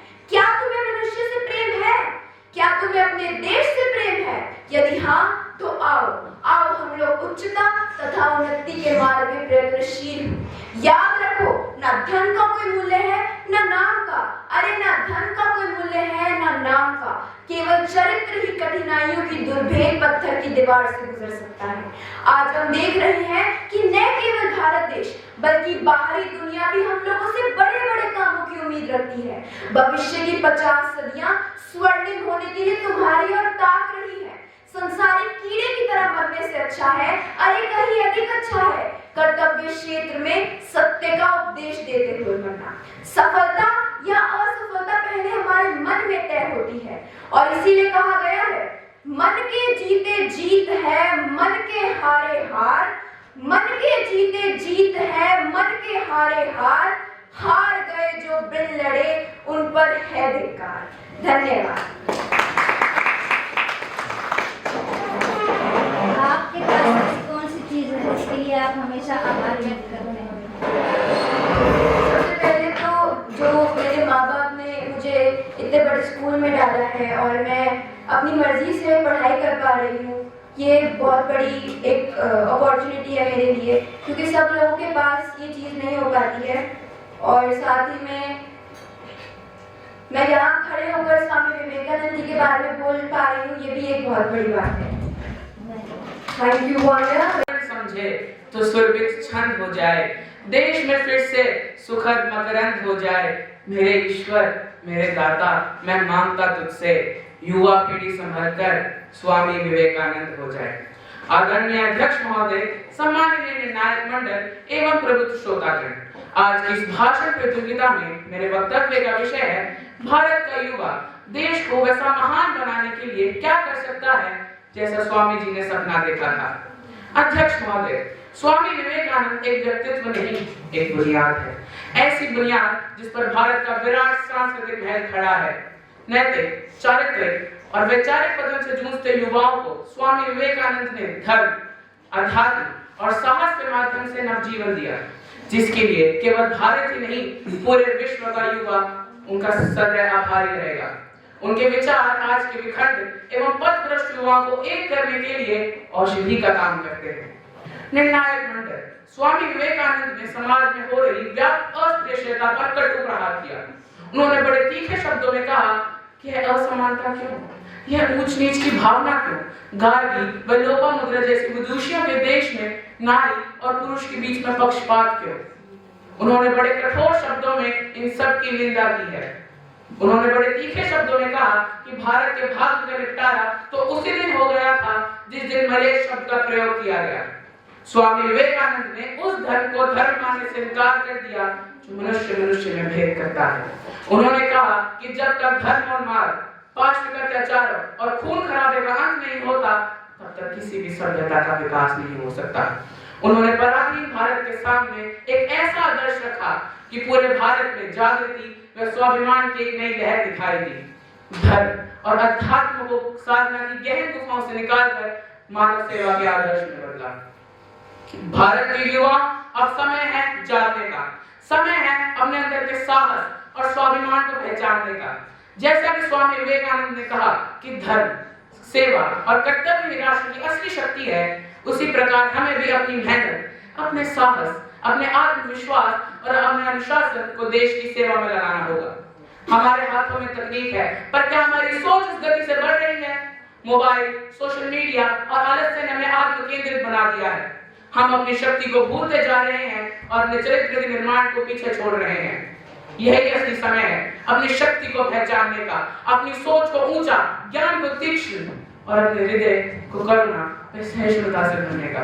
प्रत्येक स्त्री को माँ एवं बहन की दृष्टि से देखने का। हमें अपनी शक्ति को पहचानना होगा, अपने चरित्र का निर्माण करना होगा और देश की सेवा में सक्रिय भागीदार बनना होगा। अपनी मेहनत, अपने साहस और अपनी शिक्षा से हम देश को फिर से वैसा महान बनाएंगे जैसा स्वामी विवेकानंद ने सपना देखा और हमें दिखाया। जय हिंद, जय भारत, वंदे मातरम। आपने अपने भाषण के आरंभ में जो दोहा यूज किया, आपने वो कहाँ से लिखा? धन्यवाद महोदय। मैंने ये दोहा पिछले वर्ष जो हमें पुस्तक दी गई थी स्वामी विवेकानंद के, जब मैंने उनके बारे में पढ़ा तो मुझे उनके बारे में जानने के लिए और उत्सुकता हुई। तो फिर मैंने जब उनके बारे में पढ़ा तो मुझे ये दोहा बहुत सारे सूत्रों से मिला जिससे मैं प्रभावित हुआ, मैंने इसको अपने भाषण में डाला। What a truly inspiring speech, Munadul. Have a heartfelt applause for him.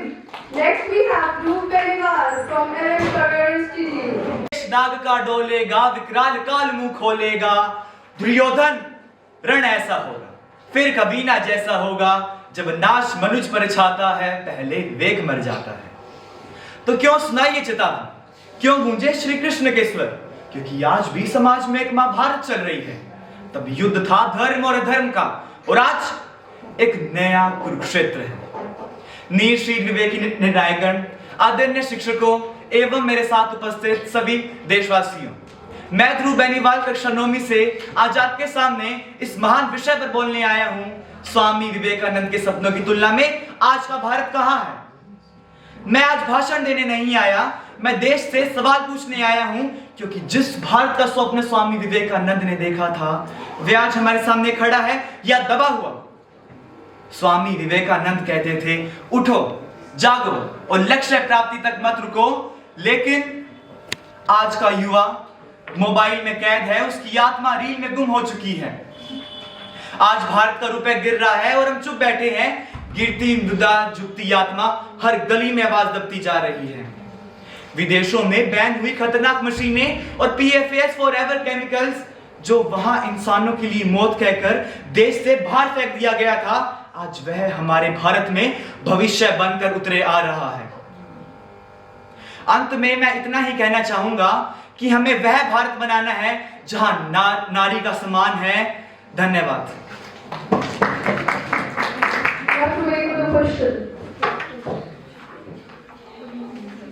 आपको क्या लगता है हमारे देश में जो नारी की आज की स्थिति, वो स्वामी विवेकानंद जी के समय में जो औरत की स्थिति थी उसकी तुलना में कहाँ पे? सर्वप्रथम मैं आपके प्रश्न के लिए धन्यवाद कहना चाहूंगा। आजकल मंदिर में नारी देवी है, बाहर नारी लाचार है। ये किस धौरे चेहरे का चल रहा ये संसार है। आज कर्नाटका की स्टेट असेंबली में एक बलात्कार के ऊपर एक आवाज उठाई गई थी। वहां पे सारे पॉलिटिशियंस उस पे हंस के बोल रहे थे कि ये एंजॉयबल है। तो हमें ये चरित्र, ये जो पूरे भारत में चल रहा है, हमें इसको बदलना पड़ेगा। धन्यवाद।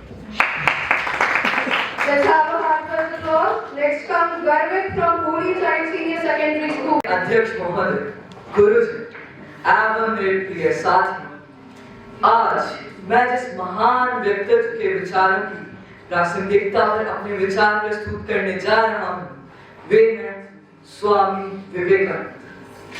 स्वामी विवेकानंद केवल एक संत या सन्यासी नहीं, वे एक युग दृष्टा थे जिन्होंने भारत ही नहीं बल्कि पूरे विश्व को आत्म सार्वभौमिक स्वीकृति एवं भाईचारे का संदेश दिया था। आज का युग तेजी से आगे बढ़ रहा है, विज्ञान शिखर पर है, तकनीक हमारे हाथों में है, लेकिन प्रश्न यह है, क्या मनुष्य भी उतना ही ऊंचा उठ पाया है? आज सुविधाएं हैं पर संतोष नहीं, जानकारी है लेकिन विवेक नहीं, सत्ता है लेकिन सेवा नहीं। और यहीं से स्वामी विवेकानंद के विचारों की आवश्यकता और प्रासंगिकता प्रारंभ होती है। स्वामी विवेकानंद ने कहा था, उठो, जागो और तब तक मत रुको जब तक तुम्हें लक्ष्य प्राप्त न हो जाए। यह वाक्य आज के युवाओं के लिए किसी मंत्र से कम नहीं। आज का युवा भ्रम, डर, तुलना और असफलता के भ्रम में उलझा हुआ है। और ऐसे समय में स्वामी विवेकानंद हमें सिखाते हैं कि कमजोरी ही सबसे बड़ा पाप है। कर्म, साहस और आत्मविश्वास ही जीवन की असली पूंजी है। आज विश्व धर्म, रंग, रूप एवं राष्ट्र के नाम पर बटा हुआ है। युद्ध, आतंकवाद और नफरत की आग चारों ओर फैली हुई है। ऐसे समय में स्वामी विवेकानंद का यह संदेश अत्यंत प्रासंगिक हो जाता है कि सभी धर्म सत्य हैं और सभी रास्ते एक ही लक्ष्य की ओर जाते हैं। 1893 में जब शिकागो के धर्म संसद में उन्होंने कहा कि मुझे गर्व है कि मैं उस धर्म से हूं जिसने पूरे विश्व को सार्वभौमिक स्वीकृति और सहिष्णुता का संदेश दिया, तो पूरा विश्व भारत की आध्यात्मिक शक्ति के आगे नतमस्तक हो गया। स्वामी विवेकानंद ने भारत को उसकी सोई हुई आत्मा से परिचित कराया। आज अगर हम युवा एक मानवतावादी समाज चाहते हैं तो हमें स्वामी विवेकानंद के विचारों को इन भाषणों तक सीमित नहीं करना चाहिए। उन विचारों को हमें अपने जीवन में उतारना चाहिए। मैं अपनी वाणी को स्वामी विवेकानंद के ही शब्दों के साथ विराम देना चाहता हूं। एक विचार लो और उसी विचार को अपना जीवन बनाओ। धन्यवाद।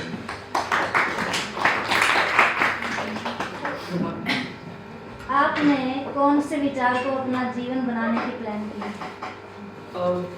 मैं एक विचार लूं और उसी विचार को अपना जीवन बना लूं।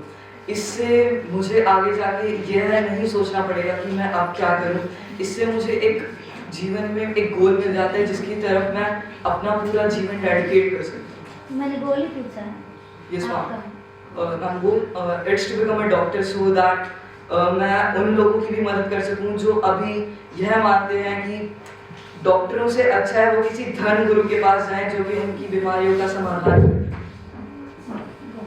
Thank you, Garvit. Let's Friends, good morning. Today I stand before you to share my views on the topic, the relevance of Swami Vivekananda's thought in today's world. Some people rule nations, some rule with money, but once a man ruled hearts with just 5 words. Picture this scene for a moment. A young man in simple saffron robes stands on an international stage in Chicago. Thousands of scholars, thinkers, scientists, and leaders sit before him. No one knows his name, no one expects anything extraordinary. He adjusts his robe, steps forward, and begins, "Sisters and brothers of America," and instantly the entire hall rises in thunderous applause. That was not magic. That was Swami Vivekananda, a youth who carried no wealth, no title, no backing, only fearless confidence, clarity of thought, and unshakable belief in humanity. Today, when we speak of him, we are not memorizing history. We are seeking answers for today's confused and stressed generation. We live in a world where information is abundant, yet peace is scarce.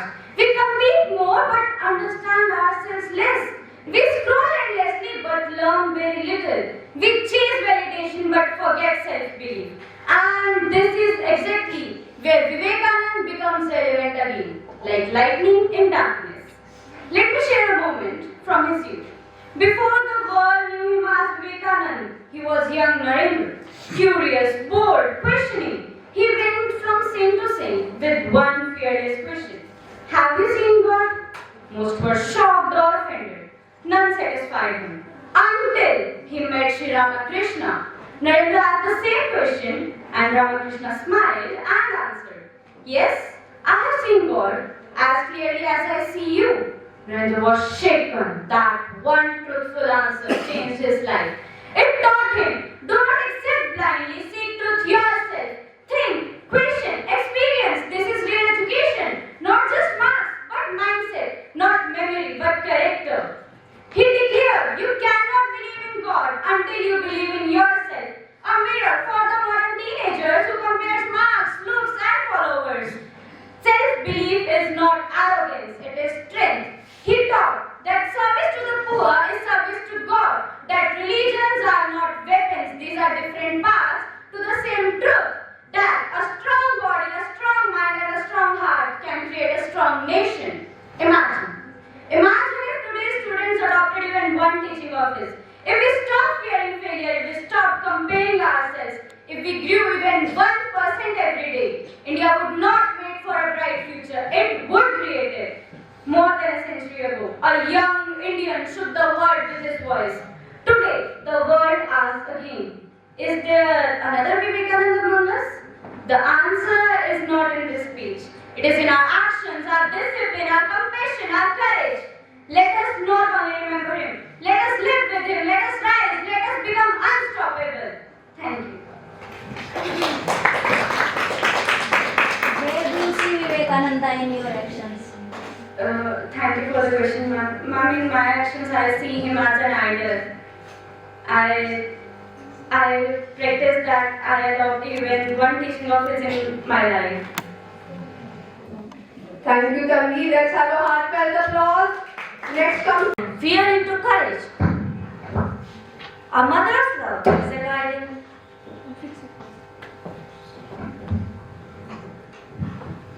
life. Turning fear into courage, wrong into right. Before the left, a mother's love is a guiding light. Turning fear into courage, wrong into right. Before the world teaches lessons so tough, a mother's love says, you are enough, you are enough. A warm greetings to everyone present here. Before I begin, let us fill this hall with the energy of chants we are speaking about. Jai Mahamaya ki, Jai Swami Ji ki. Today, I Madhvi from Cosmos Public School stand before you to speak on a relationship, that devotional relationship that defines a very foundation role of modern Indian spirituality, the profound role of Sri Sharda Devi, Holy Mother, in the life of Swami Vivekananda.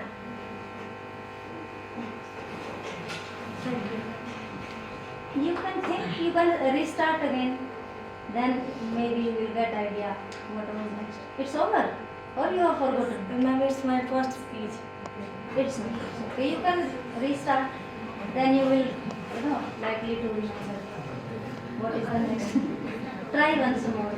A mother's love is a guiding light, turning fear into courage, wrong into Uniform you are wearing, how beautiful the books you get to read, how delicious the food you had this morning, and most importantly, how freely you are able to express yourself without any discrimination. But my dear friends, today we live in a nation where speaking your own language in a different state can turn a normal conversation into a moment of violence. Today we live in a nation where parliament debates on Vande Mataram for 10 hours straight, despite of the fact that more than 200 people are dying from hunger in every single hour. Today we live in a nation where government spends crores to invite Western footballers, whereas the Indian athletes are collecting garbage from the street to survive. I ask you, is this the India that Swami Vivekananda dreamt of? Let's explore this question together.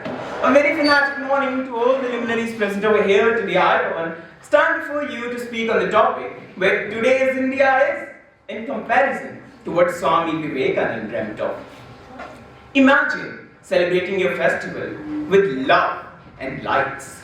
Imagine joy, imagine happiness, and a moment, watching all your decors getting destroyed by the people of a different community. Imagine ending your festival with nothing but threats and disappointments. Well, my dear audience, we all are aware of this harsh incident where the Christian community was massively targeted by the other religious groups. Swami Vivekananda, a person who preached about unity and peace, a person who saw India as a land of brotherhood. But today's India is still lagging behind. Even today, the northeasterns of India are still assaulted on the basis of their identity. Today, we are still fighting over religion, caste, language, forgetting the fact that we all are the same human with the same blood and brain. So why not? Let's choose humanity over battles and hate. Because as Swamiji said, service to the mankind is the service to God. Secondly, Swamiji dreamt of a man making education. For this, I would like to draw the attention of the jury members that I think our education system depends on three things only: learn, write, and forget. Nobody is questioning why actually we are studying though. What's the purpose of learning the dates and formulas? Why nobody is actually talking about vocational skills and character building? And without acknowledging such facts, how can we dream of achieving man-making education? My esteemed jury members, even today more than 20 million children are denied for basic primary education. And I think without receiving education, how can they arise as the empowered youth of India? Swamiji also dreamt of a spiritual India, where spirituality is bounded with self-realization and yoga. But unfortunately, my dear friends, today the spiritual India is becoming the superstitious India. From polluting our holy rivers to donating crores to fake babas, we are losing not just Jayanti's faith in culture, but every single essence of Swamiji's spiritual India. So at last, I must say, yes, indeed we have progressed a lot, but still we are just halfway there. We have just partially fulfilled Swamiji's vision for India. So let's not stop here. Let's arise again. Let's speak for truth, and let us be the educated youth that the world has never imagined before. Thank you so much. What and how can you contribute to make India that India which was dreamt by Swami Vivekananda? Thank you so much for your question, ma'am. When I came across Swamiji's vision, what the aspects which Swamiji saw in India, and I have also tried to cover some of the aspects in my speech also. And if I talk about my responsibility, our responsibility, I must say, I would go with three aspects which I think I can contribute. The first thing is not to escape from our responsibility. Ma'am, today the youth is divided into two categories. The first youth is actually the change makers, the active youth. And the second type of youth want to escape from our country, and they want to just escape the reality, and they no longer want to contribute in our country.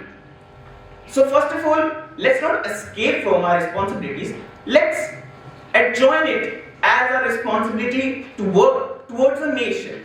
Secondly, let's not make India superstitious. Let's make it spiritual. And how we can do that? Let's not do anything just because our parents are telling to do us, or let's not do anything just because the people are doing it from a long period of time. Let's do it because we need to find the logic behind that particular thing. Let's question, and when we would be able to focus on all these aspects, we would make a better place to live. Thank you so much. Nation does not collapse overnight, and it does not rise by slogans. It rises or roots by the choices its youth make every single day. A very good morning to our honorable judges and my worthy opponents. My topic today is what the youth of India can do to make the nation as great as what Swamiji dreamt of. We as a civilization have come a long way, from the imagination of Pushpak Viman thousands of years ago to the precision of Tejas and Mirage today, from worshipping moon and Mars to touching them through Chandrayaan and Mangalyaan, from the earliest railway lines to the longest written constitution India has never lacked ideas. It has only struggled to believe in itself. And it was this wounded self-belief that Swami Vivekananda confronted. He stood before a sleeping nation and declared with thunderous clarity, "The greatest sin is to think yourself weak." In that one sentence, he diagnosed India's deepest crisis. Not poverty, not colonization, but the loss of self-belief in its own youth. Swami Vivekananda's youth mission was revolutionary. He did not want followers, he wanted fire bearers. He did not want comfort seekers, he wanted nation builders. He demanded a generation strong in body, firm in mind, and fearless in character. And this idea of strength was never meant to remain a slogan. Swami Vivekananda believed that a strong nation is built by a strong youth. And decades later, Baba Ramdev transformed this belief into a global movement, taking India's ancient discipline of yoga from our soil to the world. Today, when the world observes International Yoga Day, it stands as India's spiritual signature across continents. And it was from this idea of inner strength that Swami Vivekananda issued his timeless warning that character is higher than intellect, because nations are not built by degrees alone, but by courage, dignity, and moral spine. For he declared, education is the manifestation of perfection already in a man. And he ensured that this truth did not remain a philosophy alone, but became a real-life practice through the Ramakrishna mission, where the youth is taught not how to rise above others, but how to rise above themselves. It builds citizens whose strength is measured not by what they earn, but by what they give. This is not charity, this is nation building. So today, the choice before us is not ideological, it is personal. Every distraction we choose weakens the nation. Every act of discipline strengthens it, and every life lived for others rebuilds it. I therefore end not with a slogan, but with a command that still echoes across time. Arise, awake, and stop, not till the goal is reached. This is not a call for tomorrow, this is a demand for today. If the youth of India rises with character in their spine and service in their hearts, then the India Swami Vivekananda dreamt of is not a distant vision. Thank you. How do you apply any of the teachings which you have spoken in your speech? You apply in your life? First of all, thank you so much for your question. And one teaching of Swami Vivekananda which he used to say and on which the Ramakrishna mission is based on is that the service to man is the service to God. And the highest form of worship is to help others. So this is the one teaching that inspires me a lot, which teaches me to selflessly help people. So this is the one teaching I'm going to apply. Good. Let's have a heartfelt applause. Next comes Vaishnavi. Honorable teachers and my dear friends, good morning to all. Before I begin, let me ask you some questions. Can a person become truly great without first being loud? Can a voice thunder across the world without first being nurtured in silence? Today I speak about a relationship that answers these questions forever. The silent and sacred bond between Holy Mother Sri Sarada Devi and Swami Vivekananda. Swami Vivekananda, whose words awakened nations, was once a young seeker named Narendranath Datta, a brilliant mind searching for truth. At Dakshineshwar, he came to Sri Ramakrishna Paramhamsa and there left Holy Mother Sri Sarada Devi. Simple in appearance, soft in speech, yet vast in spirit like an ocean. Their bond did not announce itself loudly, because some relationships unfold quietly like destiny written in whispers. Vivekananda was a storm of revolution, while Holy Mother was the calm sky that gave the storm direction.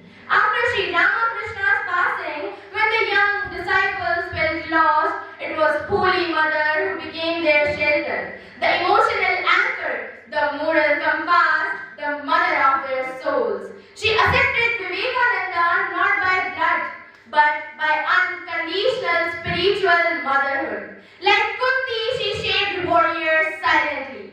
Like Sita, she bore sufferings with dignity. Like Yashoda, she nurtured greatness without claiming ownership. She proved that heroism does not always roar. Sometimes it radiates. She gave Vivekananda something rare in this world, a space where strength could rest without becoming weak. As the film Tare Zameen Par reminds us, हर बच्चा special होता है. Holy Mother lived this truth long before cinema did. She saw not only what Vivekananda was, but what he could become.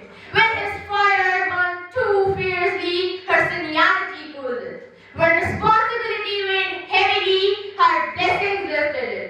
She shaped him not with commands, but with love.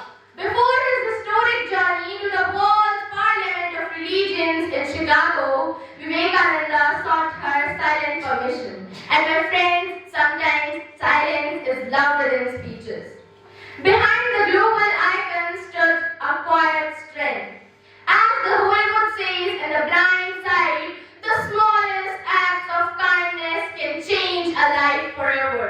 Holy Mother was that unseen kindness behind the global awakening. Through her life, she taught us that true spirituality is not escape from society, but service to it. As the Bhagavad Gita says, Yogaha Karmasu Kaushalam. Excellence in action is true yoga. She also became the roots of the banyan tree called the Ramakrishna Mission, holding generations together. She did not train Vivekananda for applause, yet she prepared him for sacrifice. She did not clip his wings, yet she taught him how to fly with purpose. So dear friends, let us remember that great leaders are not only born from ideas, they are nurtured by love. Thank you. Can you recall any incident that took place between Ma Sharda and Swami Vivekananda, or any part of conversation between them? Very question. The incident that took place between Ma Sharda Devi and Swami Vivekananda that I liked the most was that she did not even train him for the applause that everyone will appreciate you. She did not taught him that appreciation. I'm so sorry.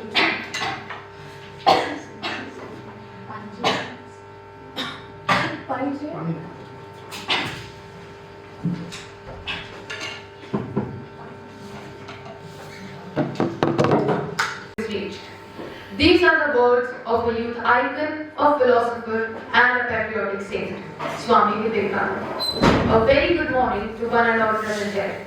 I, Kritika, from Indus Public School, Hisar, would like to share my views on the topic, what the youth of India can do to make the nation as great as what Swamiji dreamt of. Youth.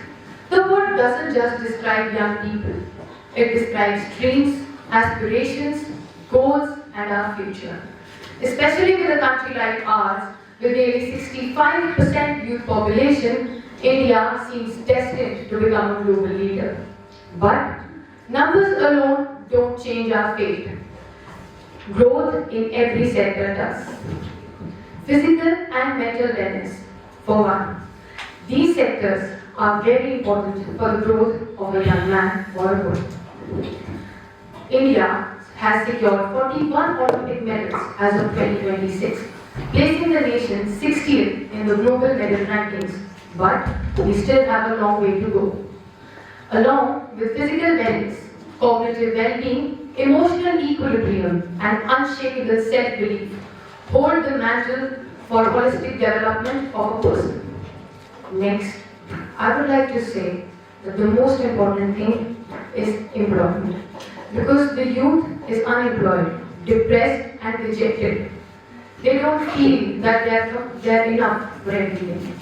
Youth unemployment in India is at 14.1%, which is a critical structural challenge, and it can only be resolved with innovative measures such as skill education and innovative technology. Technology not only to keep pace with the world, but to lead it. Shifting our focus towards man-making and character-building education, and including life-based practical skills such as financial literacy, data analysis, and using AI efficiently, can help young students turn from ordinary students to academic veterans. Next, I would like to say that the most important concept which Swami Vivekananda taught was Daridra Narayana.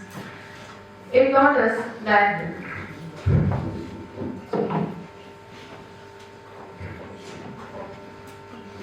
the most important concept was Daridra Narayana. He taught us how selfless service is the highest form of worship. And in the end, I would like to say that we should be kind to everyone and make the world a better place for everyone, irrespective of their caste, gender, or religion. Because there is only one religion, and that is the religion of love. And because the ideas of Vasudhaiva Kutumbakam run through our blood, I would like to say that let us, the youth, together pledge towards making the world a better place, one step at a time. Thank you. With the use of AI, we can turn people into weapons. Do you think that really it is so commendable, like using AI and promoting it? Everything has a pro and a con, and I believe that the efficient use of AI, that when you are balancing it with technology advancement and also security, we should judicially use it. And of course, one thing that yes, it affects people in a wrong way too, but using it for a better purpose, it helps us a lot, and it also reduces man labor for one, and it also increases the creativity and the level of idea that people are getting every day. Thank you. Thank you, Pratika. Faith attains knowledge. Lines often quoted by Swamiji that reflect his version of teaching and propagating knowledge. Respected judges, esteemed members of the faculty, and my dear friends, a very warm morning to one and all present here. My name is Jayanti Safeguard, and it is both a privilege and a profound responsibility to speak today on the life and philosophy of one of India's most formidable spiritual visionaries, Swami Vivekananda.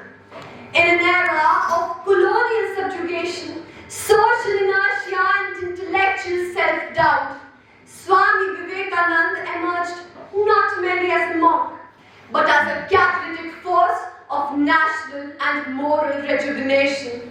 His ideas transcended time, shaping not only India's self-image, but also a global discourse on human unity.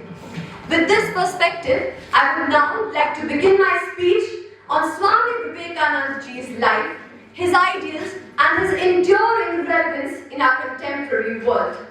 Permit me to begin with a thought-provoking question. Can a single voice awaken the conscience of the world?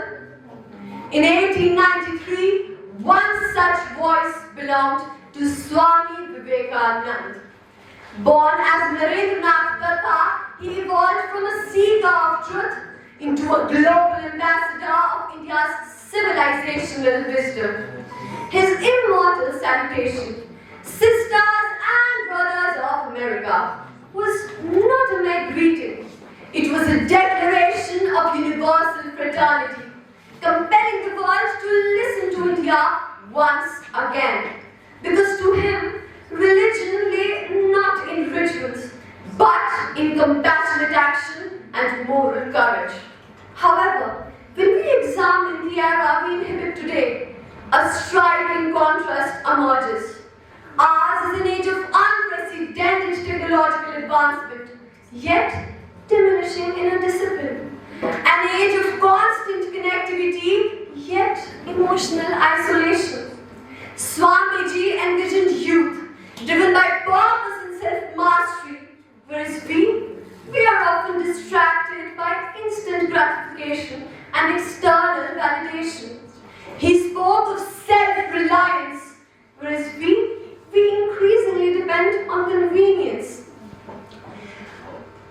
While Swami Vivekananda ji told to emphasize duty before rights, we constantly prioritize entitlement over responsibility. The challenge before us is not to admire him in history, but to apply his ideals in the present. In conclusion, Swami Vivekananda's ideals are not relics of the past. They are responsibilities of the present. If we, as the youth of today, choose discipline over distraction and service over self-mastery, we'll definitely honor his vision. Yadravam Tadravati. As one thinks, so one becomes.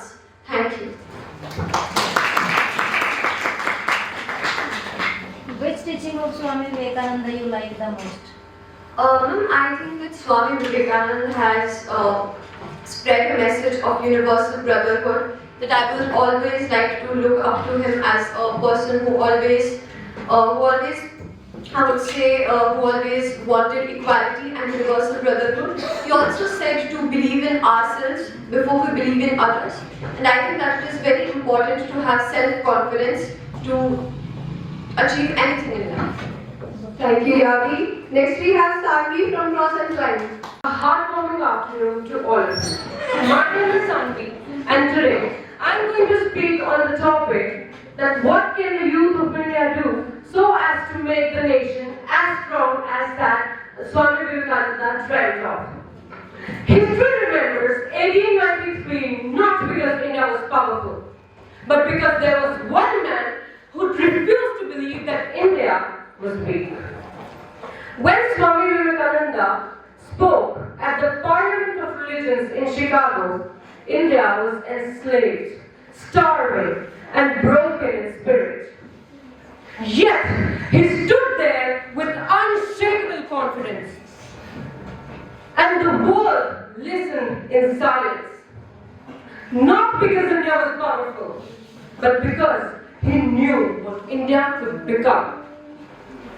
His dream was not meant for history books. It was meant for the youth. So what can the youth of India do? Firstly, forge a character strong enough to hold the nation.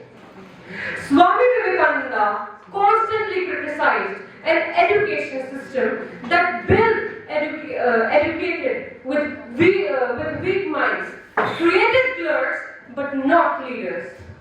The youth have to question injustice, fight for justice, and strive for rights. Protest when necessary, suggest when possible, because silence has never built any character. Secondly, treat service not as kindness, but as duty. Swami Vivekananda reminded the nation constantly that India breathes through her poorest.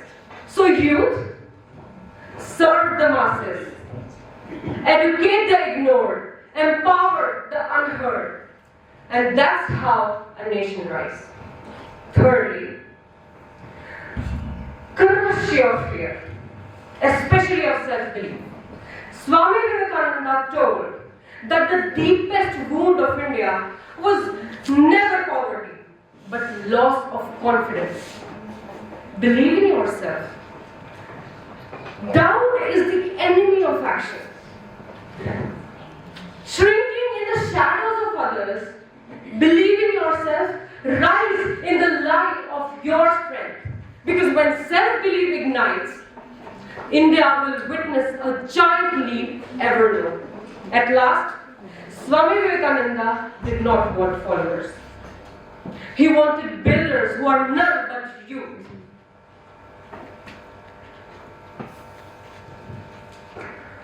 Thank you. What is the most relevant teaching of Swami Vivekananda for the present youth? I appreciate your question, ma'am. According to me, he told that you have to believe in yourself the most, and I think that is more most important because many of us sit silently at our house when we know that women are not safe outside, and none of us will speak for that. Our Ravelis are in trouble, many of them stood, and that brought a change. So I guess speaking for yourself, believing in yourself will bring a huge change in the society. Thank you. Thank you, Swami. Close your eyes for a second and imagine an India where the most advanced labs are powered by the deepest spiritual values. An India where a businessman and a cobbler sit at the same table, not out of charity, but out of genuine respect. This, ladies and gentlemen, was the new India of Swami Vivekananda. He didn't see a map. He saw a living, breathing soul, and he said that if the soul stops breathing, the world will lose its light. He believed that the power to transform the nation lies not in politics or money, but in the character and will of its young people. But what if Swami Vivekananda walked into this room today? Would he recognize us? He called for muscles of iron and nerves of steel, but we have become a generation of scrawling thumbs and fragile hearts. He called for a nation of leaders, but we, my friends, have become a nation of followers. A very good morning to one and all present. Today, our Tripti is here to remind you that the future of India is a date on a calendar. It's the person sitting on your chair right now. To Swamiji, the cultivation of power was the only antidote of a dying nation. He defined spirituality as strength and sin as weakness. It is the physical greed to work for hours, the mental focus to ignore 1,000 distractions, and the moral backbone to stand alone against a lie. He believed that an ounce of practice is worth 20 tons of big talks, and the youth of India must stop begging for a future and start commanding it. But all these powers, ladies and gentlemen, are truly useless if you have a heart of stone. The cultivation of power is just the preparation. The real work begins when you lift the feet of the fallen. Let's get one thing straight. Swamiji didn't believe in charity. He looked us into the eyes and called us traitors. Yes, traitors, he said that if you're educated, if you're fed, if you're successful, and you forget the man in the heart who paid for your progress, you are a traitor to the soul. We have spent enough time ringing bells of temples. Now it's time to ring bells of changes in our slums. You want to find God? Don't look at the ceiling. Look at the person next to you who is suffering, and that's where your nation begins. However, a single drop of service, no matter how pure, will dry up the heat of our challenges. To change the map of India, our drops must become an ocean. Stop being a billion I and start being one we. He didn't want a nation of billion individuals running into a billion different directions. He wanted a synchronized force. Today we don't need another Swami Vivekananda. He already did his job. What we need is the youth of the country he saw in his dreams. He didn't ask us to be his followers. He asked us to be his successors. So today, as you walk out of this room, don't just live with the memory of the speech. Live with a mission. Stop asking what India can do for you and start realizing what you, as a responsible citizen of this India, can do for its country. The path is clear and the power is yours. Jai Hind, Jai Bharat. With what mission you will be living this whole day? Today I will leave you with the mission that I want to serve my nation. No matter what I do, whether a small work or a big work, whether I'll be a civil servant or a normal employee working in an office, the only goal in my heart would be serving my nation with a full set. And as now I'm a student, my goal is to study, and later when I'll be a responsible citizen, when I have the power to do something for my country, I will do it with honesty. Thank you, Tripti. It's clap for her confidence. Next we have Rakshita Chaudhary from challenges to confidence. When it turns struggles into strength and possibilities into progress. The real question before us is not how much India has achieved, but how much more India can become. And when that future stands waiting, the responsibility does not rest on systems or institutions. It rests on the youth of this nation. Honorable judges, respected teachers, and my dear participants. on the auspicious occasion of the birth anniversary of Swami Vivekananda, I, Rakshita, stand here to share my views on what the youth of India can do to make our nation as great as the nation Swamiji dreamt of. A nation strong in character, united in purpose, and fearless in spirit. We gather not merely to celebrate a date in history, but to reflect upon the timeless call to action, a call directed especially towards us, the youth of this nation. Today's India stands at a precise crossroad. On one side, there is unprecedented opportunity, access to knowledge, technology, innovation, global platforms, and infinite possibilities. On the other side, we face real and present challenges. Rising stress and anxiety among students, distractions through digital over-engagement, unemployment concerns, social division, substance abuse, and growing disconnect from values and purpose. These are not issues from textbooks. These are realities many young people face around us, sometimes silently. And it is here that Swami Vivekananda's words resonate with greater relevance than ever before. He reminded us that youth must rise above fear, confusion, and doubt, because the future of the nation rests not only in policies or programs, but in the strength of our character, clarity of our thinking, and courage of our actions. He did not ask the youth to become loud or aggressive. He asked us to become aware, disciplined, responsible, and self-driven. He believed that the real transformation of India would begin when young minds learn to control their energies, channel their emotions, and convert potential into concrete contribution. Dear friends, look around. Our society needs solutions, not spectators. It needs you who uplift the underprivileged, reject discrimination, build real skills, and choose inner strength over shallow validation. This is where Vivekananda's dream of India begins. Not in speeches or slogans, but in daily choices and silent act of responsibility. He envisioned a nation where the youth would uplift villages through innovation, strengthen communities through compassion, and build progress through integrity. As we stand here today, let us make a simple yet powerful promise that we will not allow challenges to weaken us, nor comforts to limit us. We will strive to become emotionally strong, morally grounded, socially conscious, and nationally committed. Because when the youth rises with purpose, India does not merely progress, India leads.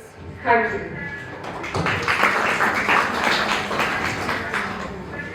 We people believe that, problems of your age, you people understand well.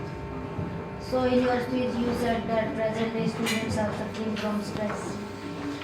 So according to you, what is the main factor responsible for this?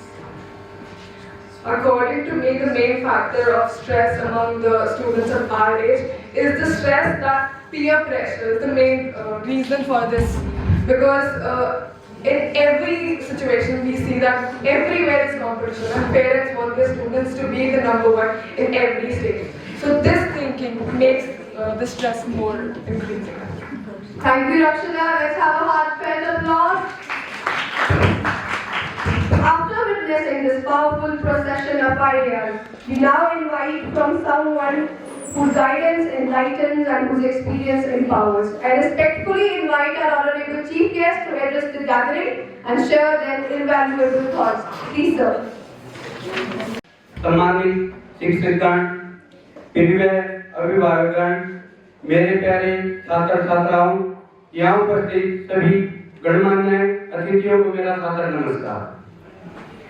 आज इस विद्यालय के auditorium में स्वामी विवेकानंद आश्रम इसार के नेतृत्व में स्वामी विवेकानंद जी का जयंती समारोह मना रहे हैं। यह हमारे लिए बहुत ही गौरव की बात है। हर कोई ये चाहता है कि हम स्वामी विवेकानंद जी के आदर्शों पर चले। उनके आदर्श क्या है जो हमारे लिए प्रेरणादायक है? स्वामी विवेकानंद जी का जन्म 2 जनवरी 1863 में कोलकाता में हुआ। एक महान भारतीय आध्यात्मिक नेता, दार्शनिक, समाज सुधारक थे। उनका मुख्य उद्देश्य क्या है, उनकी मुख्य सोच क्या है? जात पात धर्म को मिटाकर हम सब एक साथ मिलकर अपने समाज को आगे बढ़ाएं। ये इतना मुश्किल नहीं है। हम क्या सोचते हैं, हम स्वामी विवेकानंद नहीं बन सकते। ये सच्चाई है कि हम स्वामी विवेकानंद नहीं बन सकते, लेकिन उनकी सोच पर चलना इतना मुश्किल भी नहीं है। उनकी सोच क्या है? जात पात को बुलाओ, धर्म को बुलाओ, भेदभाव को बुलाओ, किसी की हेल्प करो। आप सक्षम हैं, एक गरीब बच्चा है, स्कूल में पढ़ रहा है, उसके पास पैसे नहीं है, यदि आप उसको 10 रुपए का पेन दे के उसकी हेल्प कर रहे हो तो भी क्या है? स्वामी विवेकानंद जी की एक सोच है। कोई बच्चा है, कोई बीमार है, उसको आप ट्रीटमेंट में हेल्प कर रहे हो, वो भी क्या है? स्वामी विवेकानंद जी की एक सोच है। आप किसी की एजुकेशन, मेडिकल या किसी गरीब बच्चे की, ऐसा जैसे सर्दी का मौसम है, कोई कपड़े देकर उसकी हेल्प कर रहे हो तो भी क्या है? स्वामी विवेकानंद जी की एक सोच है। यहाँ पर सभी स्कूलों के मुख्याध्यापक, शिक्षकगण बैठे हुए हैं। आप आपके समाज में आप जो अपनी शिक्षा दे रहे हो वो अकेली शिक्षा ही नहीं है, आप अपने विद्यार्थियों में स्वामी विवेकानंद जी की एक सोच भर रहे हो। ये हमारे लिए गौरव की बात है। लास्ट में मैं स्वामी विवेकानंद आश्रम हिसार के बारे में 2 शब्द कहना चाहूंगा। स्वामी विवेकानंद आश्रम हिसार जो स्वामी विवेकानंद जी की सोच को लेकर आगे बढ़ रहा है, वो हमारे लिए गौरव की बात है। जितना कार्य स्वामी विवेकानंद आश्रम हिसार आज की डेट में, चाहे वो एजुकेशन के माध्यम से हो, चाहे वो शिक्षा के माध्यम से हो, चाहे वो किसी की गरीब की सहायता के माध्यम से हो, ये एक अतुल्य कार्य है। इसकी कोई तुलना नहीं की जा सकती। मैं आप सभी से लास्ट में सिर्फ यही निवेदन करूंगा, हम स्वामी विवेकानंद नहीं बन सकते, लेकिन उनकी सोच कोई बड़ी नहीं है। हम किसी की यदि 10 रुपए से भी हेल्प कर रहे हैं तो हम स्वामी विवेकानंद के आदर्शों पर चल रहे हैं। एक बार अंत में फिर मैं स्वामी विवेकानंद आश्रम हिसार का तहे दिल से धन्यवाद करता हूँ। जय Hind.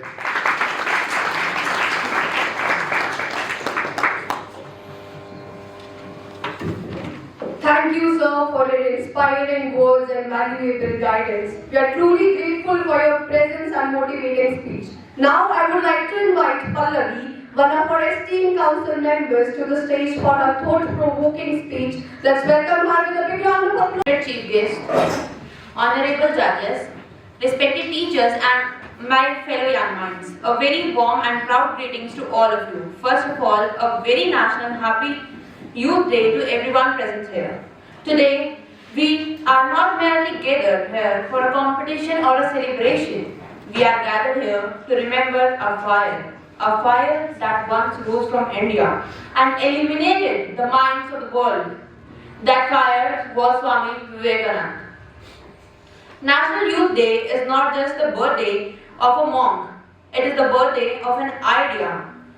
The idea that youth is not defined by age, but by courage, character and conviction. Swami Vivekananda once said, and I quote, "The youth are the strongest pillar of the nation." But he didn't mean strength of a body alone. He meant strength of mind, purity of heart and fearlessness of spirit. Every generation asks the same question, what can I do? I'm just one person. Swami Vivekananda answers this doubt boldly. Arise, awake, and stop not till the goal is reached. He answered, he never asked the youth to wait for a perfect condition. He asked them to create those conditions. Look around us today. We live in a world full of opportunities, yet filled with confusion. Technology connects us, yet loneliness grows. Information increases, yet clarity decreases. In such times, the teachings of Swami Vivekananda are not just outdated, they are urgently modern. First, here are the few teachings of Swami Vivekananda which I implemented in my own life. First, believe in yourself. He said, you can't believe in God until you believe in yourself. Self-doubt is the greatest enemy of the youth. Vivekananda teaches us self-confidence is the foundation of all success. Second, strength with compassion. For him, true strength did not lie in domination, but in service to humanity. Education, according to Vivekananda, was not merely about marks or degrees, but about character building. Third, fearlessness. He declared, be fearless. Fear is death. Fear of failure, fear of society, fear of judgment. Vivekananda urged the youth to break these invisible chains. Fourth, unity and national pride. He envisioned an India where youth rise above caste, class and religion. An India where service to the nation is the highest form of worship. Respected judges and teachers, you are not just an educators, you are nation builders. Swami Vivekananda believed that true education awakens the sleeping soul. With a student, your words can ignite confidence and your guidance can shape the destinies. My fellow young minds and friends, let us not limit ourselves to comfort and shortcuts. Let us choose discipline over distraction, purpose over popularity, and service over selfishness. On this National Youth Day, let us not only remember Swami Vivekananda, let us become his message. If even one student leaves this whole with a stronger faith in themselves, even one young mind decides to serve society with honesty and courage, then the spirit of Swami Vivekananda truly lives on. I would like to conclude with his timeless call to the youth. Take up one idea, make that one idea your life. Think of it, dream of it, and live on that one idea. Let us arise, let us awaken, and let us build the nation that Swami Vivekananda dreamed of. Thank you and Jayanti. Another reason, but I was invited here. So let me see what Swami Vivekananda has given us. Lot of insight today. We can speak something what my students have spoken here. I have seen each one of you have prepared very well, in fact. And being a teacher, what I want you, whatever you have prepared, try to implement it in your life. If you will take, like everybody has seen, if you will take one idea of his and you live that life, then really you will be a person who can change, even if you can change your society, and your society, then your state, then India. First try at your home. First change yourself. First transform yourself, then to others. Because Swami Vivekananda, first he himself transformed himself, then he looked at others. And because he was a person who have known himself, then everybody listened him. When he went out of India also, that time also, he was slightest proud he was not having. He was allowed to speak at the last, but when he spoke, everybody was calm and quiet. Everybody listened him, everybody was behind him. Why they were behind him? Why they were behind his ideas? Only he was having something which else were not having. The people, the American, the white people, they were not having what Swami Vivekananda was having. So we all need to work on it. It is not late. Today also, if we start working on it, we can change our India. And everybody, please, it is everyone near about, there are many students. Each one of you try at least to change 10 people also, then we can change our India. If you people will remain away from the social media, use it for a right purpose, not for a destruction, then also you are helping us. Because we people, we need those students who are not AI, they are behind AI. They give information to AI, that AI take your information and make a speech for you. I know each one of you are taking help from AI, but don't take the AI information, just bring a speech. If you will read many books, if you are a good reader, whenever you are having your library periods, read as much as you can, then give to AI. It will frame a speech for you. Then we are ruling it. AI will never take our job if we have faith in ourselves. So believe yourself. Thank you all for giving. So I just wanted to say it's your first speech and this happened to be. पर मैंने इससे पहले भी बहुत सारी speeches दे रखी हैं from James and I have given a lot of speeches और मेरे साथ ये ऐसा हो गया कि मेरे को ऐसे स्कूल मतलब यहाँ पे आके I was not able to speak so I think you should take like मेरी जिंदगी में मैंने इतना कभी सक्सेस से नहीं सीखा जितना फेलियर से सीखा है सो अगर तुम इसको एक बहुत ज़्यादा अच्छी डायरेक्शन में लोगी and you think that I achieve something big the next time when I come to stage I think it would be great and thank you sir I wanted to say this okay school से आज विवेकानंद की जयंती पर हम सब यहाँ पर उपस्थित हुए हैं यू हैव गिवन सब्जेक्ट जो भी आपने टॉपिक चुना बहुत वाकई में बहुत बढ़िया और इसके अलावा मैं ये कहना चाहूँगी कि जितनी भी शिक्षाएं विवेकानंद जी की हैं उन्हें अपनी जिंदगी में उतारने की कोशिश कीजिएगा हम पढ़ लेते हैं थोड़ी देर के लिए हम मंत्रणा भी करते हैं और बाहर जाते ही भूल जाते हैं तो ये हमारा उद्देश्य नहीं है किसी भी गोष्ठी के लिए बहुत जरूरी है कि जो कुछ हमने पढ़ा है उसे हमें सीखना भी है और उतारना भी है कहते भी हैं चैरिटी बिगिंस फ्रॉम होम तो सबसे पहला जो काम हमें करना है वो अपने घर से इनफैक्ट अपने आप के साथ करना है बी कमिटेड अपने लिए कमिटेड रहें जो कुछ करें वो समाज के निर्माण के लिए हो विध्वंस के लिए ना हो नष्ट करने वाला नहीं होना चाहिए आप छोटा छोटा कदम उठाइए वो एक दिन बहुत बड़ा बन जाएगा एक स्टोरी में सुनाना चाहूंगी विवेकानंद जी एक बार सफर कर रहे थे तो एक रशियन बुजुर्ग बैठे हुए थे और वो प्रिपरेशन कर रहे थे तैयारी कर रहे थे किसी चीज की तो विवेकानंद जी ने पूछा उनसे कि आपकी इतनी उम्र हो गई उनकी उम्र बहुत ज्यादा थी और वो पढ़ रहे थे किसी एग्जाम की तैयारी कर रहे थे तो वो थोड़े से मुस्कुराए कि आप इतनी उम्र में आप पढ़ रहे हैं तो आशय ये था कि अब कोई जरूरत नहीं है कोई मायने नहीं रखता है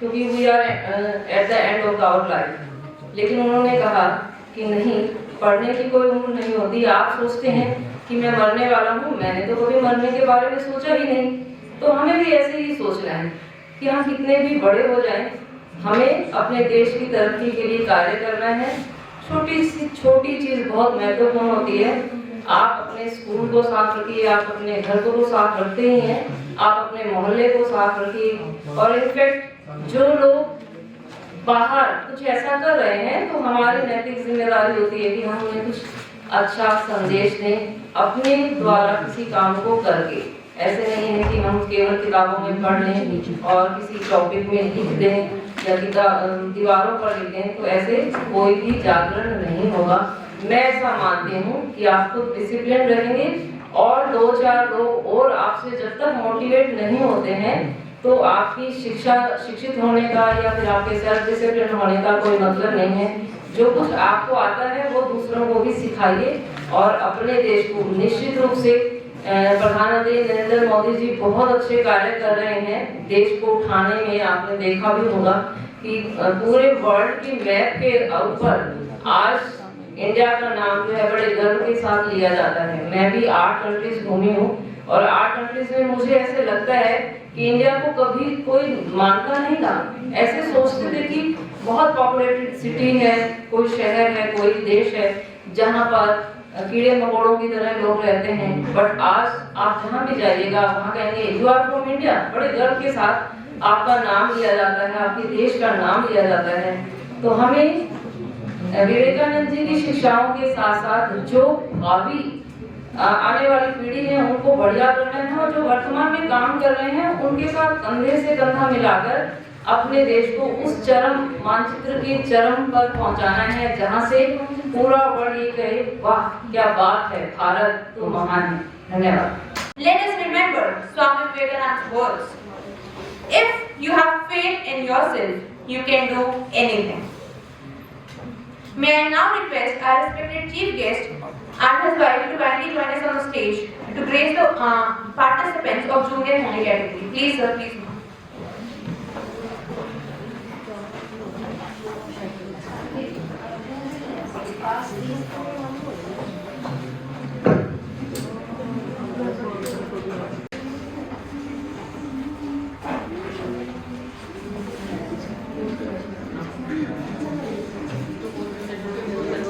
Let's have a huge round of applause.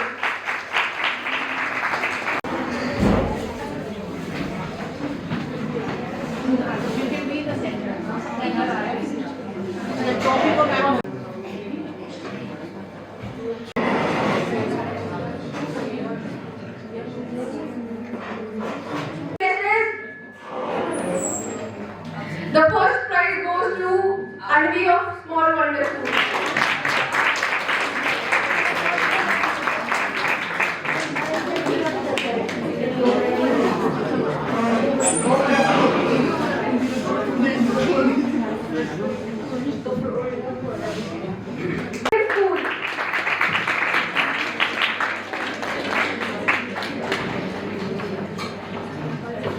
May I have a huge round of applause for her?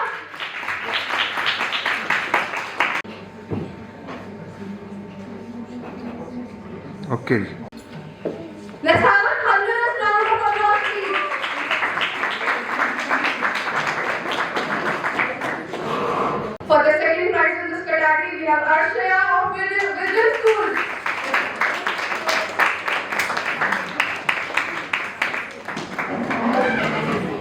I would like you to clap your hands and show your enthusiasm.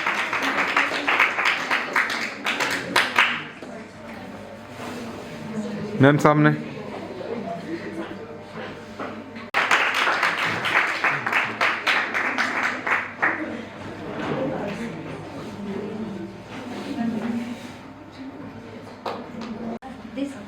This is for congratulations, beta.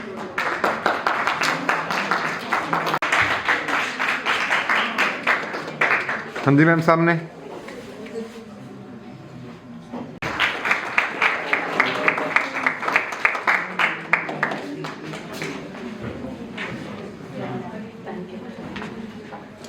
Let the applause echo across the hall.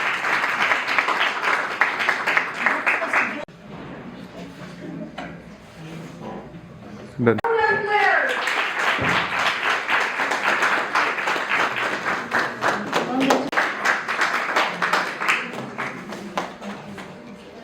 Congratulations, beta. The third prize.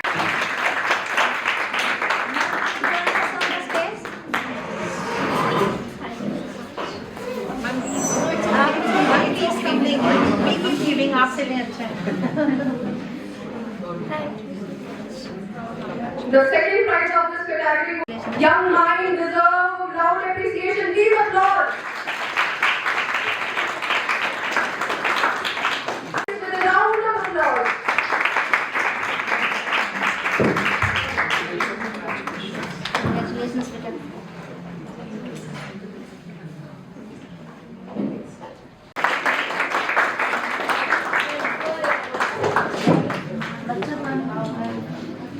Dutta ma'am वो outside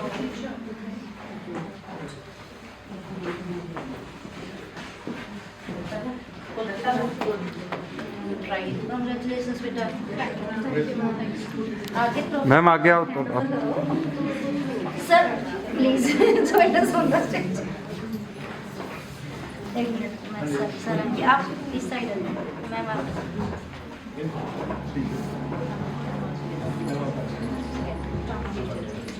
हाँ जी सिर्फ सामने देखो सभी सामने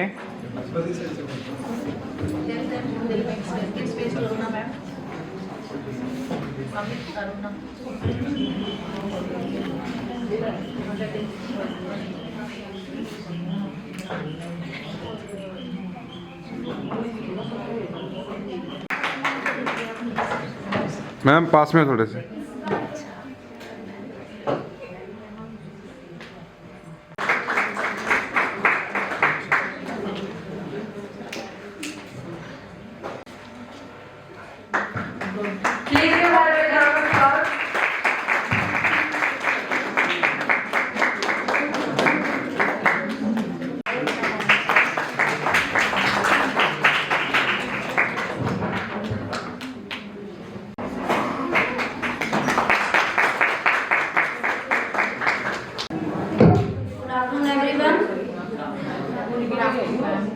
I'm really very thankful to our honorable chief guest who has spared some time from his busy schedule and enlightened us with his motivating speech as well.